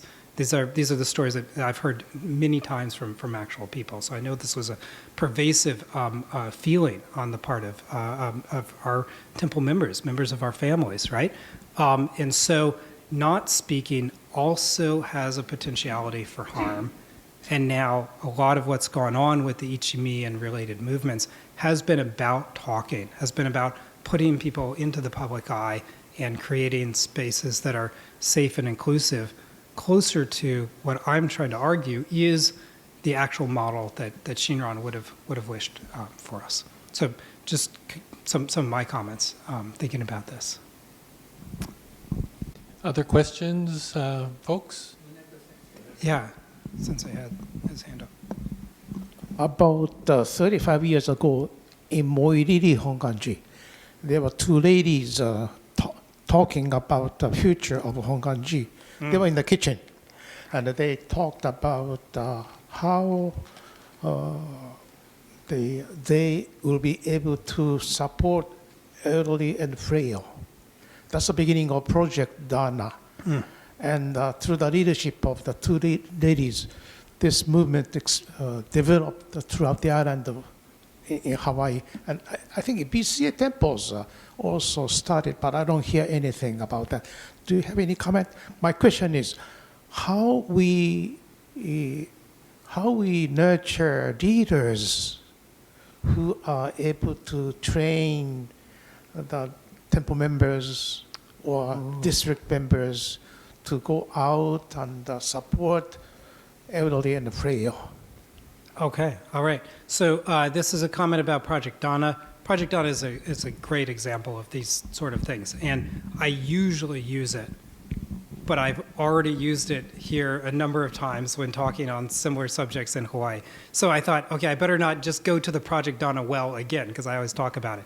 But it is such a perfect sort of example, absolutely, of a Jodo Shinshu temple-based project to help with social issues. In this case, the care of the elderly, the frail, the disabled, and so on, right? So that's a great project. And then the question is, how can we maybe encourage more of that sort of activity, or even bring in more leaders for Project Dana specifically? On that, I don't have an exact answer, because I'm not myself involved with Project Dana, and I'm not here regularly in Hawaii, so I'm not well enough aware of the social networks and realities that would bring forth people. And so I'm sorry that I can't give you a concrete answer on that. You are correct, though, that actually in both the BCA and in Canada, there's been some influence from Project Dana as well, where people have local Project Danas actually run out of their temple that they do explicitly based on the model that started at Mo'iliili, right? Yeah, I'm sorry that I don't have a good answer about how to foster leaders for specific movements. But I do like to hope that some of it is having discussions, having gatherings like this, having things like the Social Concerns Committee here at the Betsuin, not just at the Kyodan level, but also at the at the temple or level, having committees that are talking about these things, that regularize the idea that Buddhists might be, or indeed are, active with sort of issues. The more that becomes a normalized attitude, the more likely that more people will be produced, that people will feel affirmed in their wish to play leadership roles, that people will be inspired, they'll see others doing it. People do what they see other people's doing. So the more that people are seen to do this sort of thing, the more likely it'll be to foster kind of a snowball effect to bring people forward. I wish I had a more concrete answer than that, but it is an important question. Thank you. Do we have other questions in the room or from the online participants? I don't have any way of accessing them, but I don't see anybody's. Nobody's hand is up. Okay, great. I'll go for it, Dave, please. So I really like this discussion, and one of the things that strikes me is, as we wade into these issues, how important it is for us to practice good, compassionate communication with each other. And if we are too attached to our own way of looking at it, then conflict can arise.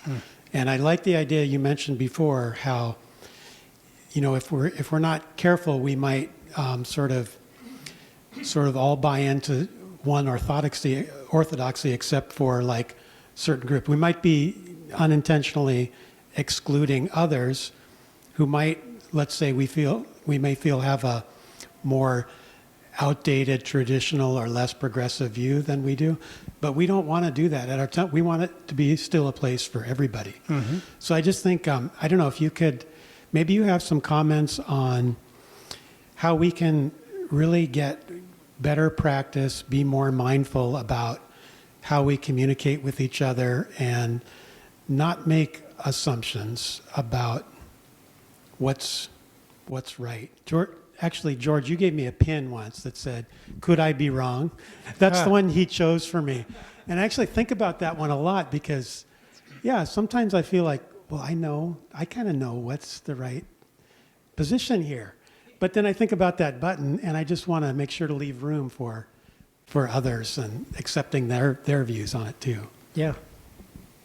So every person who has ever voted differently than me is embraced in exactly the same equal manner as I myself. They're not also embraced, them too. They're embraced the same, exactly the same as me. I have to always keep that in mind, right? Conventionally, there's sides. There's my side and your side. There's our side and their side. That's right, conventionally. But ultimately, actually, there are no sides. Actually, ultimately, all of us are foolish and all of us are embraced. And that's the more important truth of the two truths. That said, we still have an obligation, in my opinion, to try to act in the world as best we're able to discern through the assistance of learning from other people, working with other people, to do our best. But let's not fool ourselves. We're not Buddhas. And the other side are not Maras, only to the extent that we all are. So we have to always keep that in view.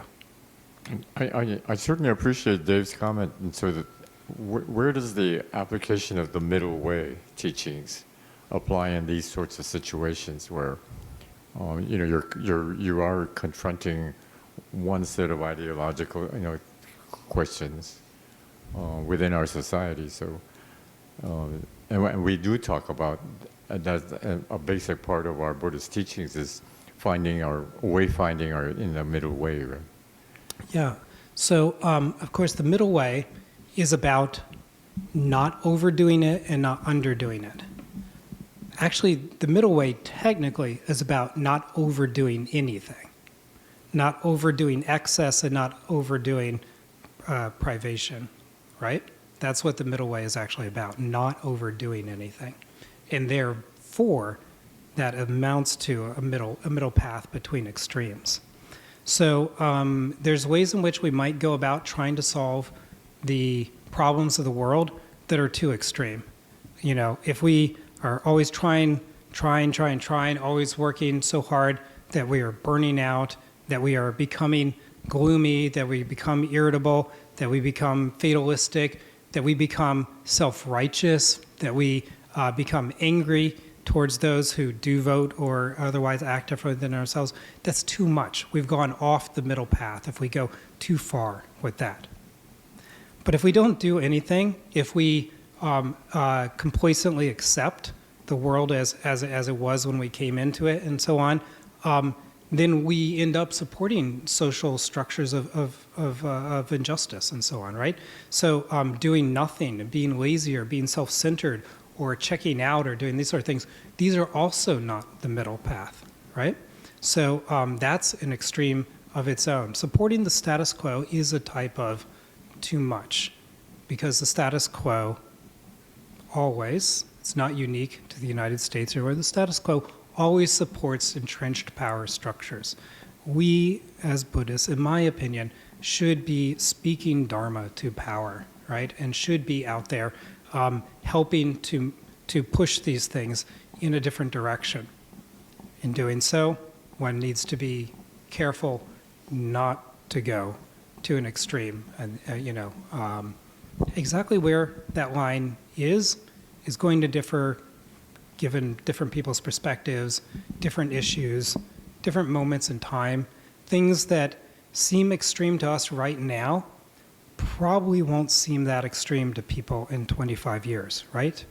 Because things we are doing right now in ways in which we're thinking and types of people that we value and so on, were substantially less valued 25 years before, when the things that are now pretty mainstream for us would have been pretty radical then. So it's hard to ever draw a specific line and say, okay, here on the board, these are the right things, and this are, like that's always going to be a kind of a moving target. And for different people in different issues, it'll be a moving target as well. So we need to leave space for that sort of thing and not become so extreme that we say, oh, this is it, this is the right way, unchanging.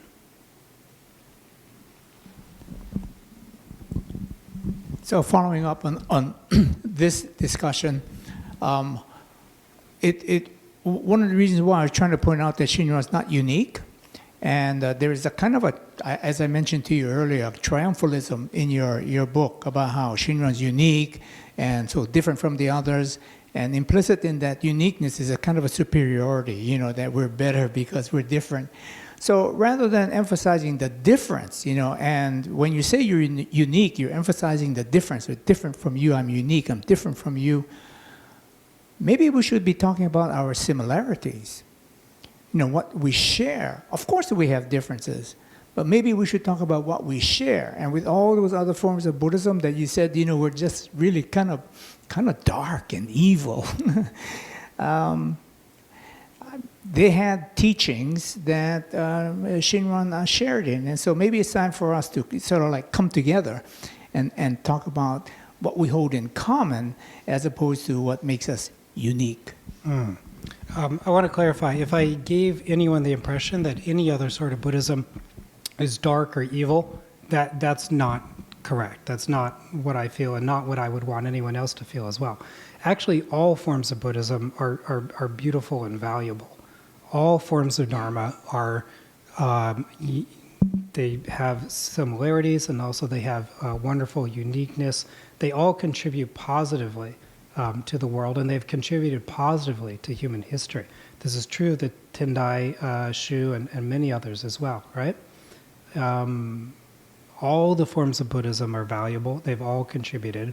And our form of Buddhism has not always abided by its best principles either. So this is something that we also are guilty of as well. When I talk about the uniqueness of Shinran's approach, I just do feel that there is something special and different about this here. That doesn't make other forms of Buddhism bad or evil or dark in that sort of way. As teachings, I'm hard-pressed to think of any Buddhist teachings that I would say are bad. I mean, they're Buddhist teachings. Like, it just even sounds nonsensical to talk about bad Buddhist teachings. But Buddhism in practice, as a socially conditioned human activity, has gone off the rails time and again, right? And including Jodo Shinshu has itself also not lived up to its principles in many instances, right? I mean, Shinran's Buddhism affords no space whatsoever for discrimination towards Burakumin people. But Jodo Shinshu Buddhist temples, historically, have absolutely engaged in direct forms of discrimination and oppression towards Burakumin. So both of those things are true. We cannot put ourselves on some sort of pedestal and say, well, they did bad, but we did good. No, that would not actually be true, right? In terms of talking about the similarities, that is something that we can do, absolutely. But to throw myself a bone, I was specifically asked to come here and talk about the uniqueness of Shinran's teaching and how it might be something that might be a motivator for us for social concerns. So different situations call forward different possible presentations, right? Another thing is that, while I myself am actually actively involved with various Buddhist groups and support Buddhist interfaith work and work with non-Buddhist groups as well, in this area of social activism, there is a very strong fossilized viewpoint that Jodo Shinshu has nothing to contribute and never has contributed, but something like Zen, for example, is naturally socially engaged and has always been, and this sort of thing, right? I can tell as a researcher who's actively writing a book on a history of social engagement in the U.S. by Buddhists and this sort of thing, with a focus on Jodo Shinshu in particular. There's this whole storyline about how white meditation converts are naturally socially engaged, and other people, Asian Americans, especially Pure Land Buddhists, are not engaged. And the storyline that is in that hegemonic narrative is that our forms of Buddhism, primarily Zen, certain forms of Tibetan Buddhism, and like Vipassana meditation coming out of Theravada, that our forms are naturally socially engaged, which is not at all true when one looks at the Asian history of those schools, right? There have been the outliers, they've had their things, but they've also been part of oppressive power structures, right? And part of that story is also that Pure Land Buddhism has nothing to contribute. That the fact that it's oriented towards the Pure Land means that people don't care about people in this life, and that they're just going namanda, namanda, trying to escape to heaven. And this is not simply a stereotype. I've recorded specific instances of major engaged Buddhist thinkers directly saying these things about Pure Land Buddhism and upholding Zen as, this sort of thing.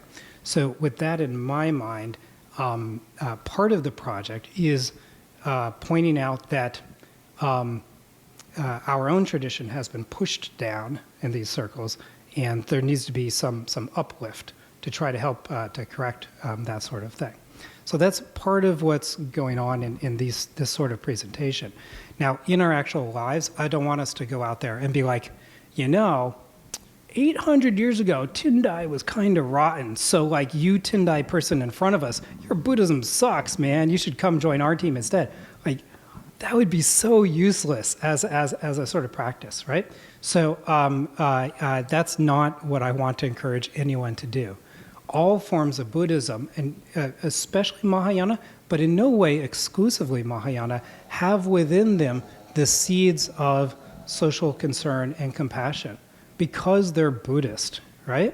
So to the extent that we can encourage other forms of Buddhism to fulfill those best versions of themselves, to live up to the idea that everyone has Buddha nature, to live up to the idea that everyone will be liberated, I mean, that's just great if we can foster that sort of thing. And as much as I myself am kind of a Mahayana booster, I don't want us to go around with our nose in the air and put down Theravada Buddhists, for example, because there's been incredible works of social concern and actions for social justice carried out by various Theravada leaders and groups and so on as well. So if it's Buddhism, it's good, and it could also be better. And I hope that we, on our own side, will work, take some of these ideas to help our side be better, to be our best selves, and let us try to support others to also be their best forms of Buddhism that they can be. Thank you, Jeff. I think that's a good note. It's about 8:35, so we're a little over our slotted time. So I would like to, thank Jeff for, a fabulous 25th anniversary Bloom-Futaba, lecture. For those of you that would like to stay around, we'll kind of stay for maybe half an hour, after the formal close. And if you still have some questions, I'm sure, Jeff will be, happy to talk about it in kind of this Pauhana, period. Okay? So again, thank you very much, and let's say the Nambutsu together. Right. Namo Amida Butsu. Namo Amida Butsu. Namo Amida Butsu. Namo Amida Butsu. Namanda. Namanda. Namanda. Thank you very much. Thank you. Thank you very much. Thank you to Dexter for emceeing. Thank you to Dave for doing the audio-visual stuff. Thank you very much to Dr. Tanabe for his stimulating remarks and staying up so late to talk to us and everything. Thank you to everyone also for your participation, for your comments. And I am happy to talk away from the mic with anybody who has anything else that they want to chat about.